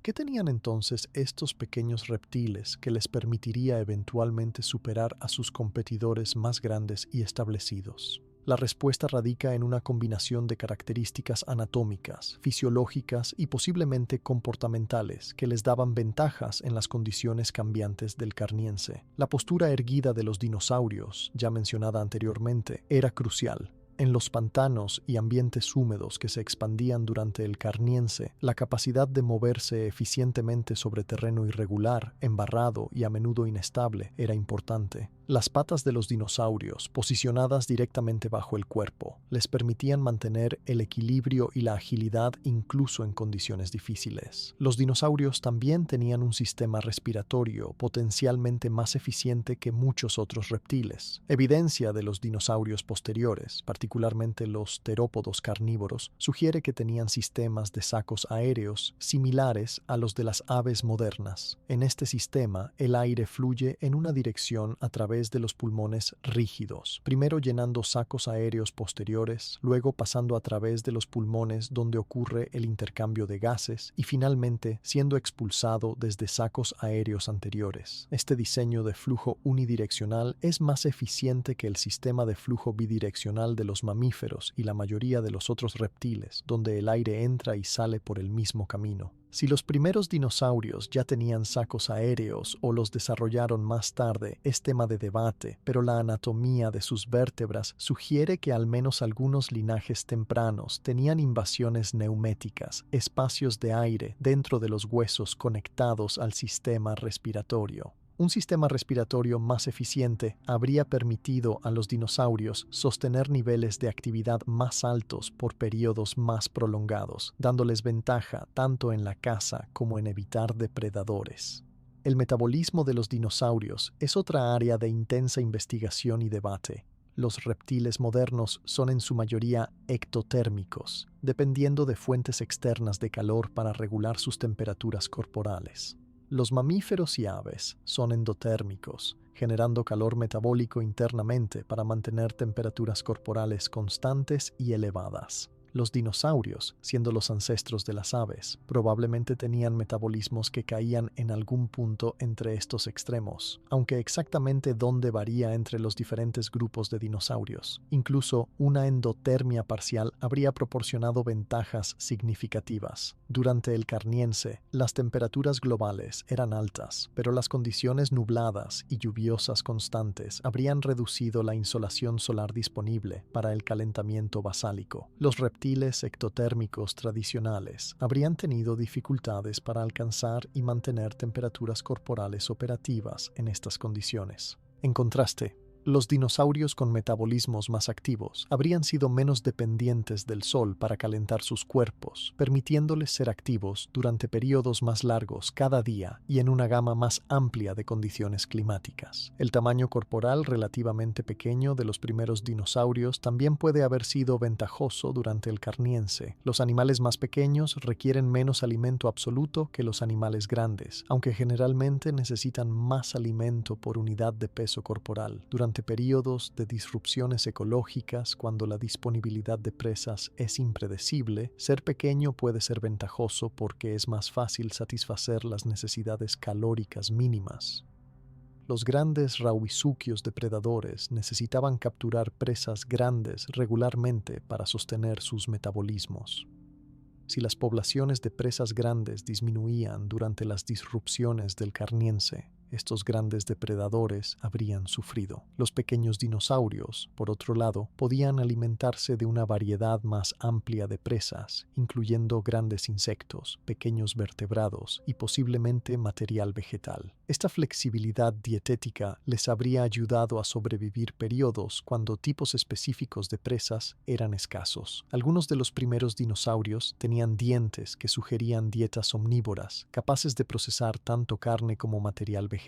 Esta generalización ecológica es típicamente ventajosa durante tiempos de cambio ambiental rápido. La reproducción puede haber sido otro factor importante, aunque sabemos relativamente poco sobre las estrategias reproductivas de los primeros dinosaurios. Evidencia de dinosaurios posteriores sugiere que ponían huevos en nidadas relativamente grandes, que algunos dinosaurios proporcionaban cuidado parental de los huevos y crías, y que podían reproducirse regularmente bajo condiciones favorables. Si estas características ya estaban presentes en los primeros dinosaurios, habrían permitido que las poblaciones crecieran rápidamente cuando las condiciones mejoraban después de las perturbaciones. El comportamiento social también puede haber jugado un papel. Evidencia de huellas fósiles sugiere que algunos dinosaurios, incluso en periodos tempranos, se movían en grupos. El comportamiento gregario proporciona múltiples ventajas, incluyendo mejor detección de depredadores, defensa cooperativa contra amenazas, mayor eficiencia en la búsqueda de alimento y oportunidades para comportamientos sociales complejos. Los grupos también pueden tolerar mejor las condiciones ambientales variables porque los individuos pueden compartir información sobre recursos y amenazas. Durante el Carniense, mientras otros grupos de reptiles luchaban con las cambiantes condiciones, los dinosaurios comenzaron a diversificarse. Los primeros linajes se dividieron, explorando diferentes estrategias ecológicas y adaptaciones. Algunos linajes permanecieron como pequeños carnívoros ágiles, los ancestros de los terópodos que eventualmente incluirían al Tyrannosaurus y al Velociraptor. Otros linajes comenzaron a experimentar con el herbivorismo, desarrollando dientes y sistemas digestivos especializados para procesar material vegetal. Estos eran los ancestros de los gigantescos saurópodos herbívoros y los diversos ornitisquios. El Herrerasaurus, uno de los dinosaurios más tempranos conocidos del período Carniense tardío, ejemplifica el diseño corporal básico de los primeros dinosaurios carnívoros. Medía aproximadamente 3 a 6 metros de longitud, haciéndolo más grande que muchos otros dinosaurios tempranos, pero todavía modesto comparado con los depredadores posteriores. Era bípedo, caminando y corriendo sobre sus patas traseras, mientras sus brazos más cortos terminaban en manos con garras afiladas, útiles para agarrar presas. Su cráneo era largo y estrecho, con mandíbulas llenas de dientes curvados y cerrados diseñados para cortar carne. Su cola larga y musculosa proporcionaba equilibrio mientras se movía.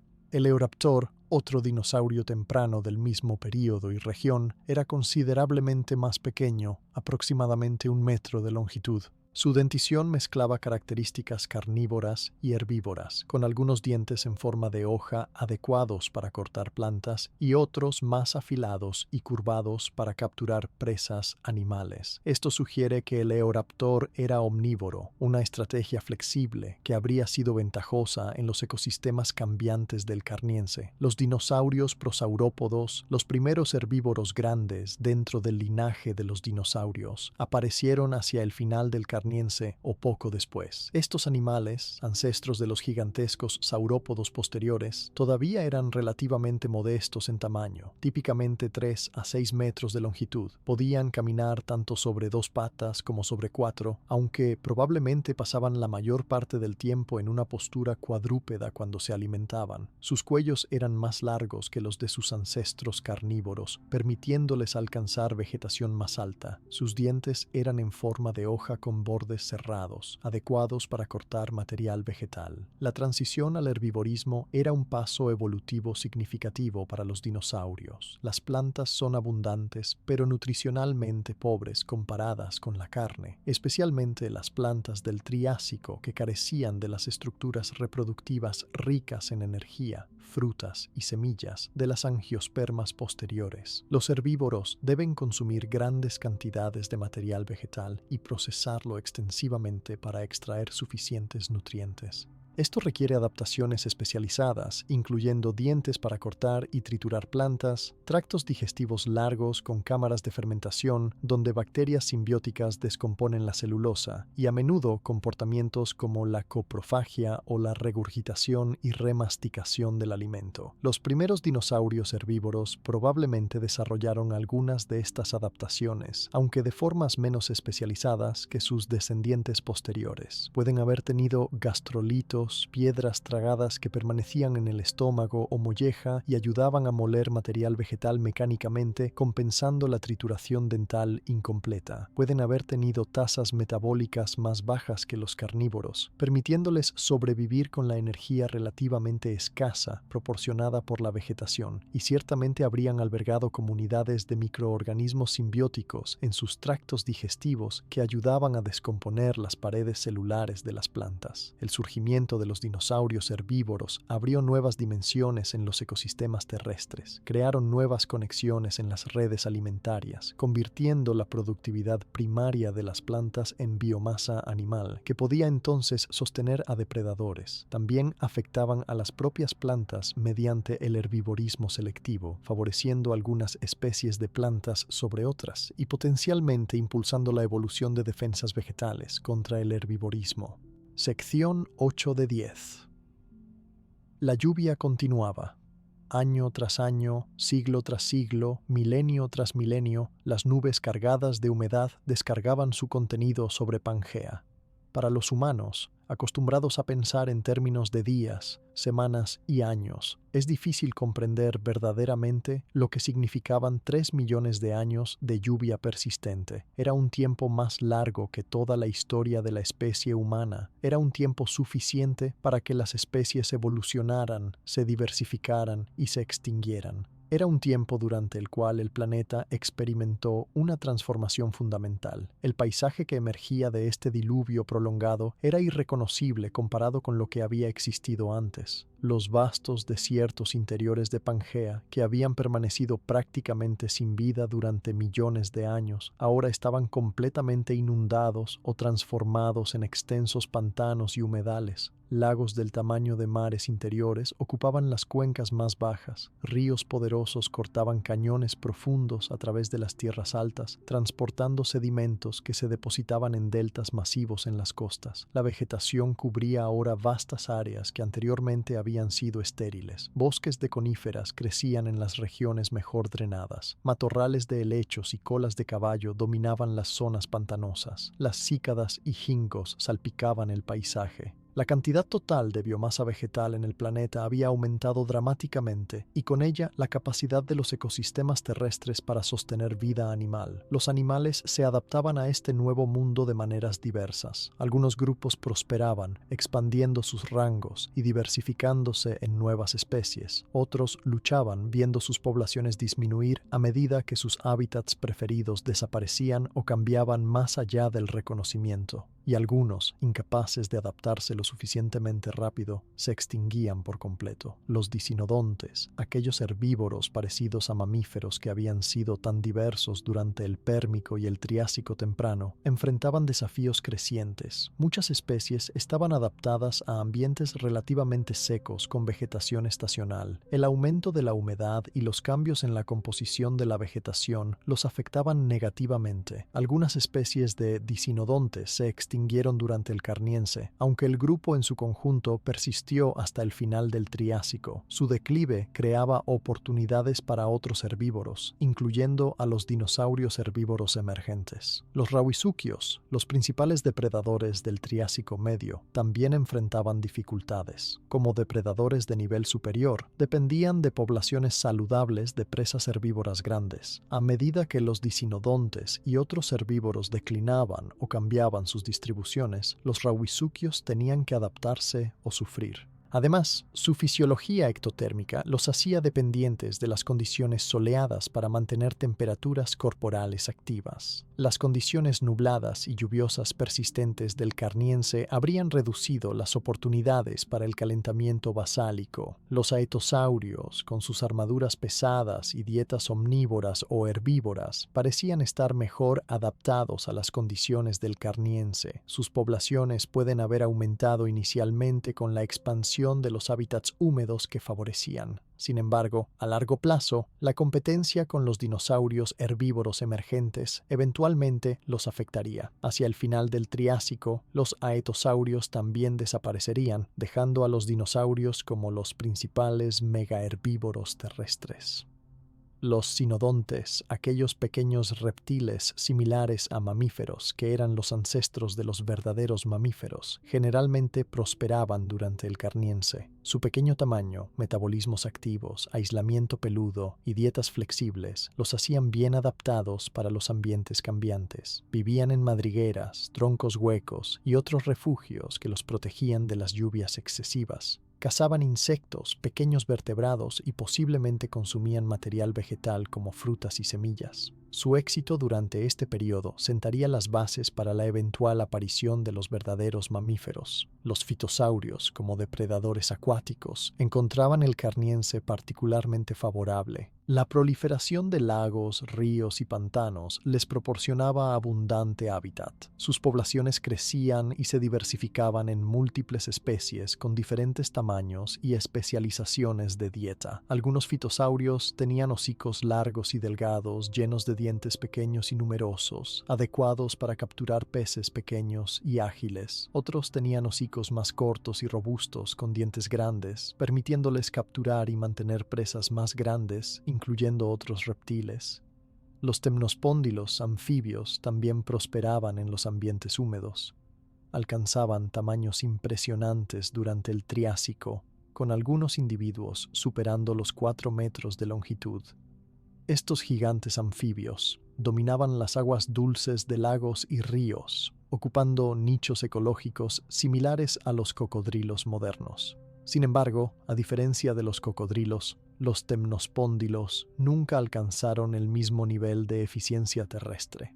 Eran principalmente acuáticos, aventurándose en tierra solo ocasionalmente. Los insectos, como siempre, mostraban una adaptabilidad y diversidad extraordinarias. Las condiciones húmedas y cálidas del Carniense favorecían a muchos grupos de insectos. Las libélulas alcanzaban tamaños gigantescos, aprovechando el alto contenido de oxígeno atmosférico que facilitaba el sistema de respiración traqueal de los insectos. Los escarabajos se diversificaban en innumerables formas, explotando cada nicho imaginable desde la depredación hasta el detritívoro y el herbivorismo.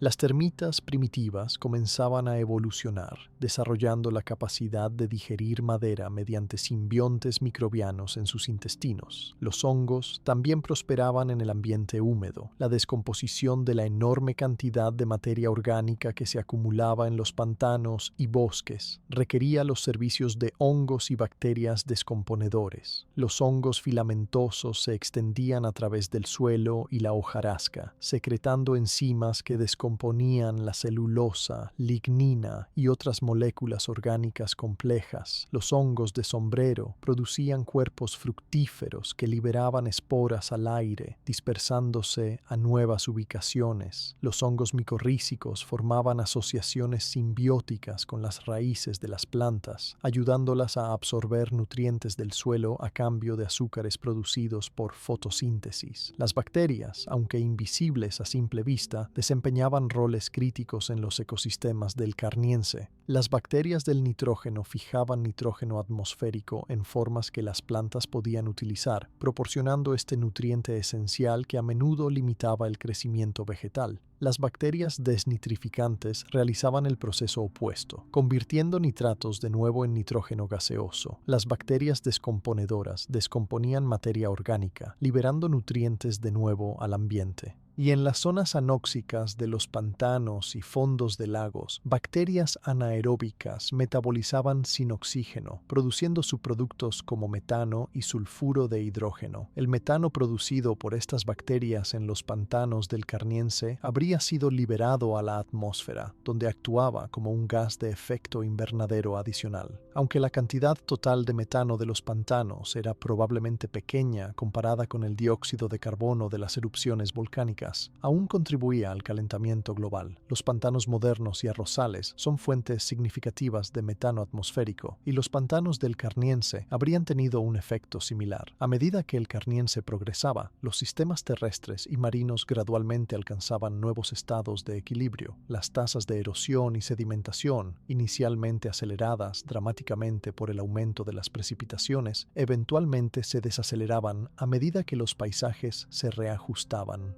Los ríos encontraban nuevos cursos estables. Los lagos crecían hasta tamaños máximos dictados por la topografía de sus cuencas y el equilibrio entre entrada y evaporación. La vegetación estabilizaba los suelos, reduciendo la erosión adicional. En los océanos, las comunidades marinas lentamente se recuperaban de las extinciones. Los nichos ecológicos dejados vacantes por las especies extintas eran ocupados gradualmente por sobrevivientes o por nuevas especies que evolucionaban para explotar estos recursos sin utilizar.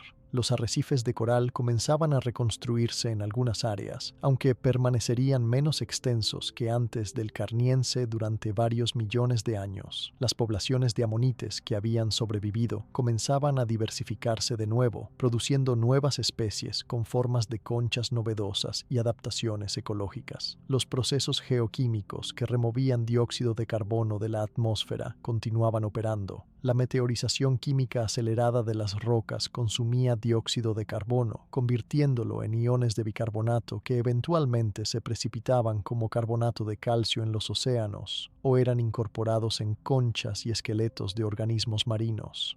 El enterramiento de materia orgánica en forma de turba y sedimentos ricos en carbono secuestraba carbono fuera del ciclo activo. Estos procesos operaban en escalas de tiempo de cientos de miles a millones de años, pero eran inexorables. Eventualmente, después de aproximadamente 1 millón de años de erupciones volcánicas activas, la actividad volcánica en la región que se convertiría en Columbia Británica comenzó a disminuir. Las fisuras que habían vertido lava y gases por tanto tiempo gradualmente se sellaron. Las emisiones de dióxido de carbono disminuyeron, con menos CO2 siendo añadido a la atmósfera. Los procesos de eliminación gradualmente redujeron las concentraciones atmosféricas. A medida que los niveles de dióxido de carbono disminuían, el clima global comenzó a enfriarse lentamente. Los patrones de circulación atmosférica que habían mantenido las lluvias intensas por tanto tiempo comenzaron a cambiar. Las lluvias no cesaron abruptamente, sino que gradualmente se volvieron menos intensas y menos persistentes. Las temporadas secas que habían sido suprimidas o eliminadas durante el pico del episodio pluvial comenzaron a reafirmarse. La normalidad climática, o al menos una nueva versión de la normalidad, gradualmente retornaba, pero el mundo al que retornaba no era el mismo que había existido antes del Carniense. Los ecosistemas habían sido fundamentalmente reestructurados. Muchas especies se habían extinguido, especialmente en los océanos, pero también en tierra. Los dinosaurios, que habían sido actores menores antes del Carniense, ahora eran componentes significativos de las comunidades terrestres y continuarían expandiendo su dominio en los millones de años siguientes. Los mamíferos, aún diminutos y nocturnos, habían establecido su linaje y esperarían pacientemente su oportunidad, que llegaría más de 160 millones de años en el futuro, después de la extinción de los dinosaurios no aviares. Dawn, sección 9 de 10.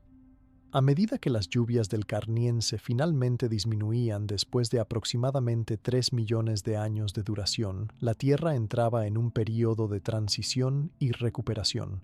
El episodio pluvial había sido una de las perturbaciones climáticas más prolongadas e intensas del Fanerozoico, comparable en algunos aspectos a los grandes eventos de extinción causados por impactos de asteroides o erupciones volcánicas masivas, aunque se desarrolló a lo largo de una escala de tiempo mucho más prolongada. El final del Carniense y el comienzo del período Noriense, hace aproximadamente 227 millones de años, marcó el inicio de una nueva fase en la historia del Triásico. El clima global comenzó a secarse gradualmente. Las lluvias monzónicas intensas que habían inundado el interior de Pangea se retiraron hacia las costas. Los ríos que habían sido hinchados torrentes comenzaron a reducir su caudal. Los lagos interiores comenzaron a contraerse a medida que la evaporación superaba la entrada de agua de lluvia. Sin embargo, este secado no significaba un retorno inmediato a las condiciones de desierto extremo que habían existido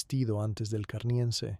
El paisaje había sido transformado de maneras que persistirían durante millones de años. El suelo que se había formado durante el período húmedo retenía algo de humedad. La vegetación que había colonizado las antiguas regiones desérticas no desapareció completamente cuando las lluvias disminuyeron. En su lugar, los ecosistemas se ajustaron a las nuevas condiciones de precipitación reducida, con especies tolerantes a la sequía reemplazando gradualmente a las especies que requerían humedad constante. Los pantanos extensos que habían dominado el interior de Pangea durante el Carniense comenzaron a drenarse y secarse. En algunos lugares esto ocurría lentamente a lo largo de siglos y milenios, permitiendo que las plantas y animales se ajustaran gradualmente. En otros lugares, particularmente en cuencas poco profundas con drenaje pobre, el secado era más rápido, creando ambientes estresantes para la vida. Los peces y anfibios que habían prosperado en las aguas permanentes ahora enfrentaban la desecación estacional o permanente de sus hábitats. Algunas especies desarrollaron adaptaciones notables para sobrevivir periodos de sequía. Ciertos peces de agua dulce evolucionaron la capacidad de estivar, entrando en un estado de dormancia metabólica durante las estaciones secas. Se enterraban en el lodo en el fondo de los cuerpos de agua, formaban un capullo protector de moco alrededor de sus cuerpos y reducían su metabolismo al mínimo. Cuando las lluvias regresaban y los cuerpos de agua se volvían a llenar, estos peces emergían de sus capullos y reanudaban su vida activa. Los anfibios enfrentaban desafíos similares. Como animales que dependen del agua para reproducirse y que tienen piel permeable que pierde agua fácilmente, los anfibios son particularmente vulnerables a la desecación. Durante el Carniense, cuando el agua era abundante en todas partes, esto no era un problema, pero a medida que el clima se secaba, los anfibios tenían que adaptarse o retirarse a las regiones que permanecían húmedas. Algunos desarrollaron comportamientos de estivación similares a los de los peces. Otros se volvieron más nocturnos, activos solo durante las horas más frescas y húmedas de la noche. Los reptiles, con su piel escamosa e impermeable y sus huevos con cáscaras que evitaban la pérdida de agua, estaban mejor equipados para tolerar condiciones más secas. A medida que los pantanos se drenaban y las tierras más secas se expandían, los reptiles encontraban cada vez más oportunidades. Los dinosaurios, en particular, se beneficiaban de estas condiciones.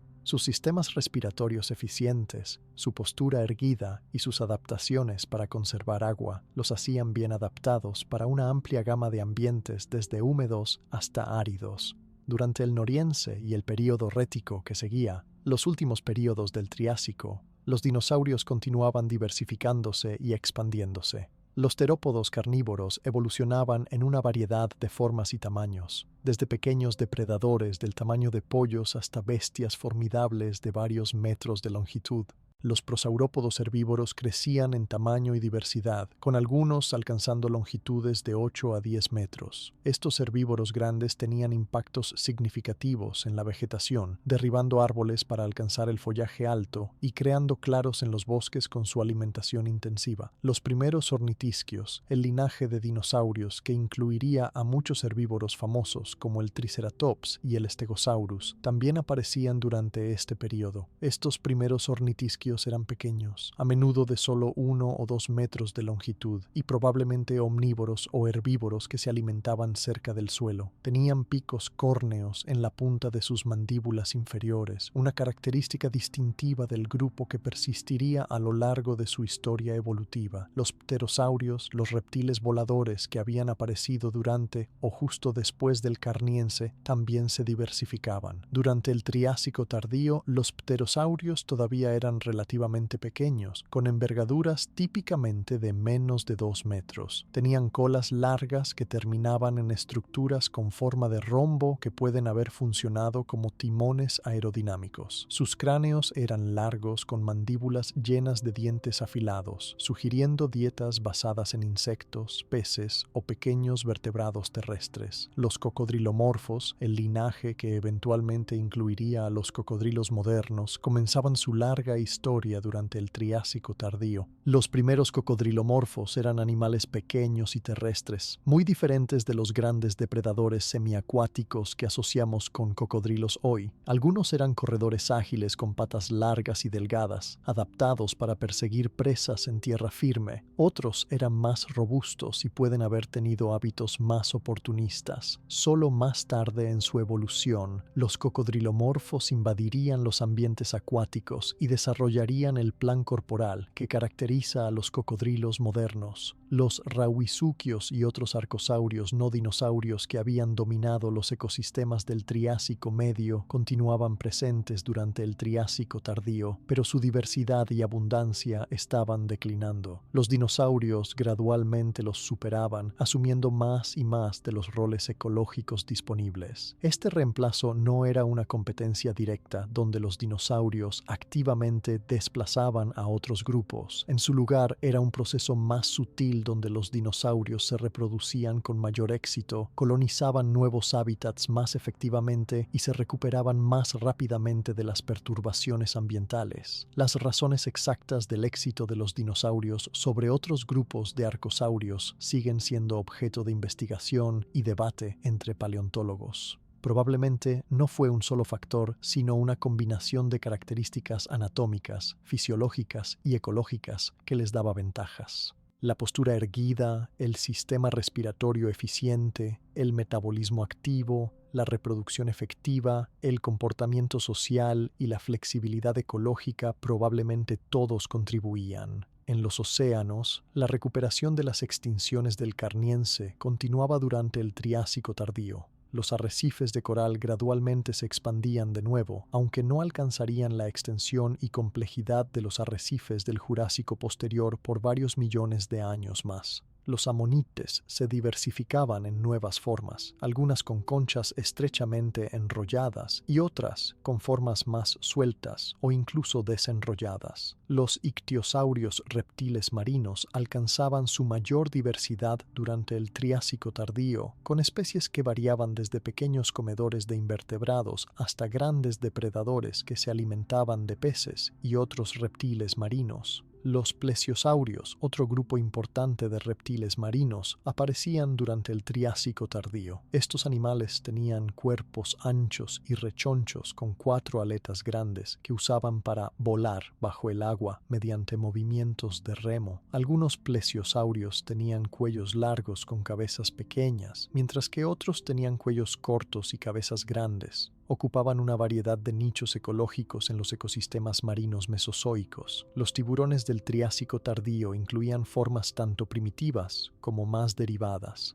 Algunos se parecían mucho a los tiburones modernos en su anatomía general, sugiriendo que el diseño corporal básico del tiburón es altamente efectivo y ha cambiado relativamente poco durante cientos de millones de años. Otros tiburones del Triásico tenían adaptaciones más inusuales, como dientes diseñados para triturar conchas o espinas elaboradas para defensa. Los peces óseos continuaban su radiación evolutiva durante el Triásico tardío. Los actinopterigios, o peces de aletas radiadas, especies, que incluyen la gran mayoría de los peces modernos, estaban experimentando innovaciones evolutivas importantes. Los primeros teleósteos, el grupo de peces de aletas radiadas más diverso y exitoso, que eventualmente incluiría a casi todos los peces modernos, aparecían durante este periodo. Los teleósteos tenían mandíbulas más móviles y eficientes que sus predecesores, permitiéndoles explotar recursos alimentarios de nuevas maneras. En tierra, las plantas continuaban evolucionando y diversificándose. Las coníferas del Triásico tardío incluían formas ancestrales de muchas familias modernas, las araucarias, un grupo que incluye especies modernas como el pino de Paraná y el pino de la isla Norfolk, eran prominentes en los bosques del Triásico tardío. Estas coníferas altas con troncos rectos y copas cónicas dominaban el dosel en muchas regiones. Las cícadas alcanzaban su mayor diversidad durante el Triásico tardío y los períodos Jurásico y Cretácico posteriores. Variaban en tamaño desde plantas pequeñas de menos de 1 metro de altura hasta árboles de más de 10 metros de altura. Sus grandes hojas pinnadas y su apariencia similar a las palmeras les daban a los bosques mesozoicos una apariencia tropical, aunque no estaban relacionadas con las palmeras verdaderas. Los ginkgos también eran diversos durante el Triásico tardío, a diferencia de la situación moderna donde solo una especie sobrevive. En el pasado había múltiples especies de ginkgos con diferentes formas y tamaños de hojas y diversos hábitos de crecimiento. Prosperaban en áreas con estaciones bien definidas, donde sus hojas caducas eran una ventaja, permitiéndoles conservar recursos durante las estaciones desfavorables. Los helechos permanecían como componentes importantes del sotobosque en los bosques húmedos. Las colas de caballo, aunque menos diversas que durante el Carbonífero, cuando incluían formas arbóreas gigantescas, todavía eran comunes en áreas húmedas. Los licopodios, otro grupo de plantas sin semillas que había sido mucho más diverso en el Paleozoico, persistían en formas pequeñas, similares a las especies modernas. Sección 10 de 10.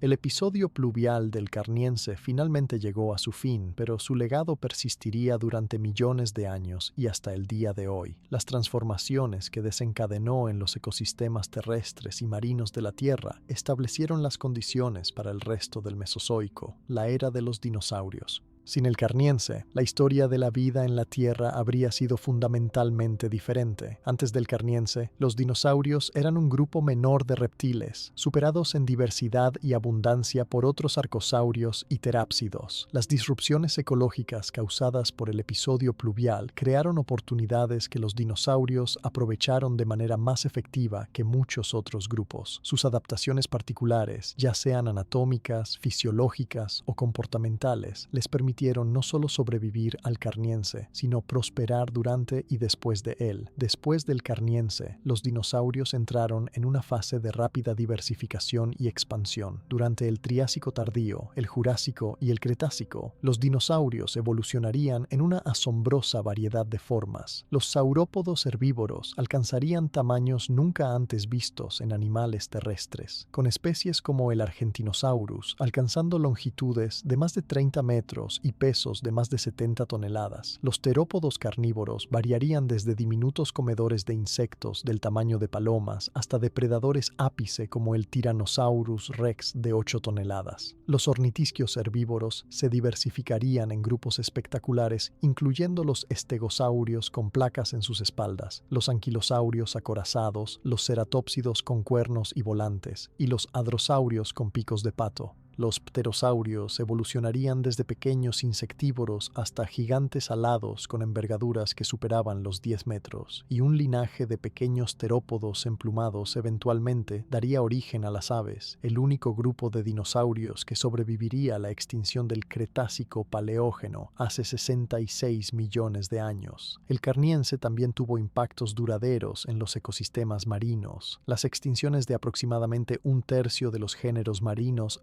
reestructuraron las comunidades oceánicas. Los grupos que sobrevivieron y se recuperaron bien, como los amonites, los ictiosaurios y los bivalvos, dominarían los mares mesozoicos. Los grupos que fueron severamente afectados, como los braquiópodos y ciertos grupos de corales, nunca recuperaron completamente su diversidad anterior. Las perturbaciones del Carniense también afectaron los ciclos biogeoquímicos globales, de maneras que persistieron mucho después de que las lluvias cesaran. El carbono enterrado en forma de materia orgánica en los sedimentos del Carniense permanecería secuestrado fuera de la atmósfera durante millones de años, aunque eventualmente parte sería liberado mediante procesos geológicos como la subducción y el metamorfismo. Las grandes cantidades de sedimentos depositados durante el Carniense formarían capas de roca distintivas que los geólogos pueden identificar en muchas partes del mundo hoy.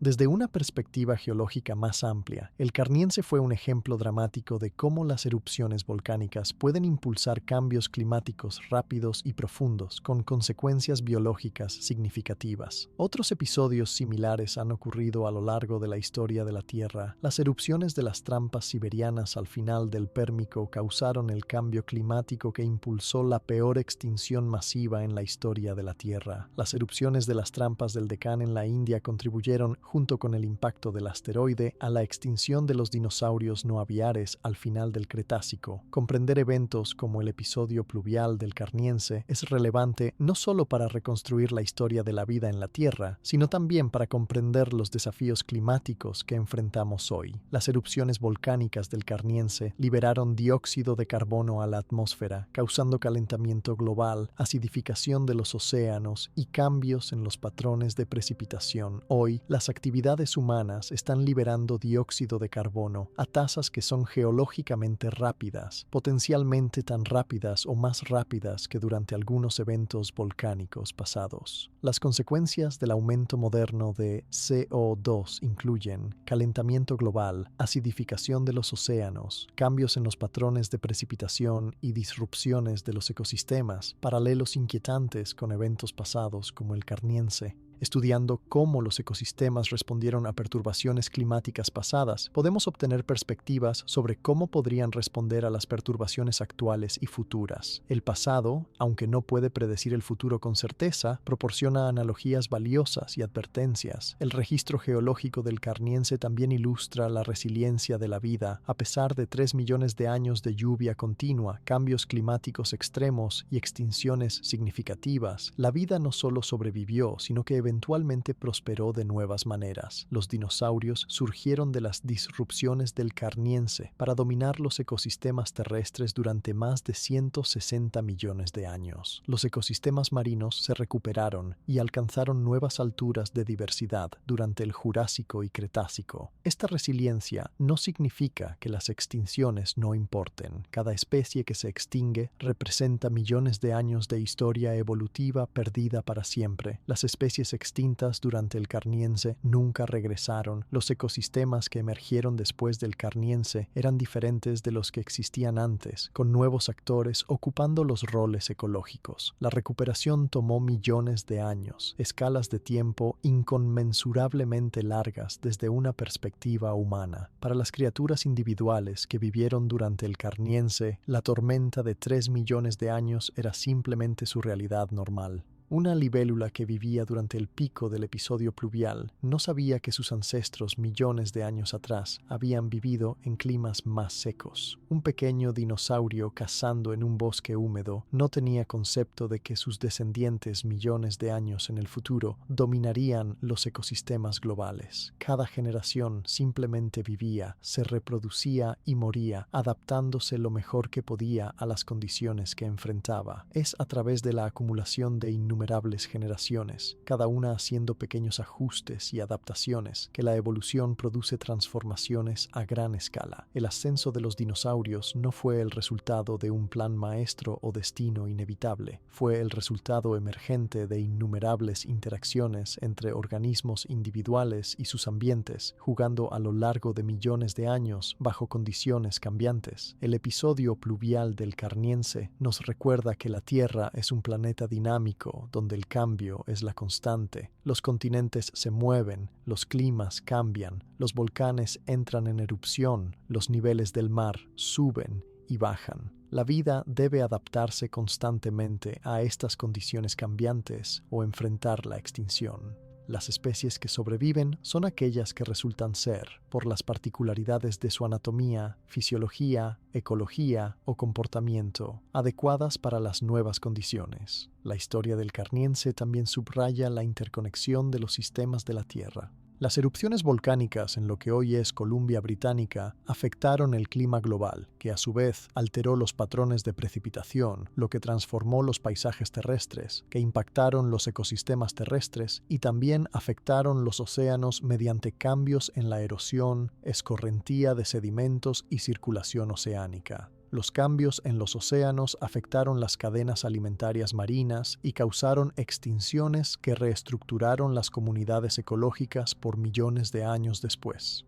Ninguna parte del sistema de la Tierra existe en aislamiento. La geosfera, la hidrosfera, la atmósfera y la biosfera están todas profundamente interconectadas, con cambios en una parte que se propagan a través de todo el sistema.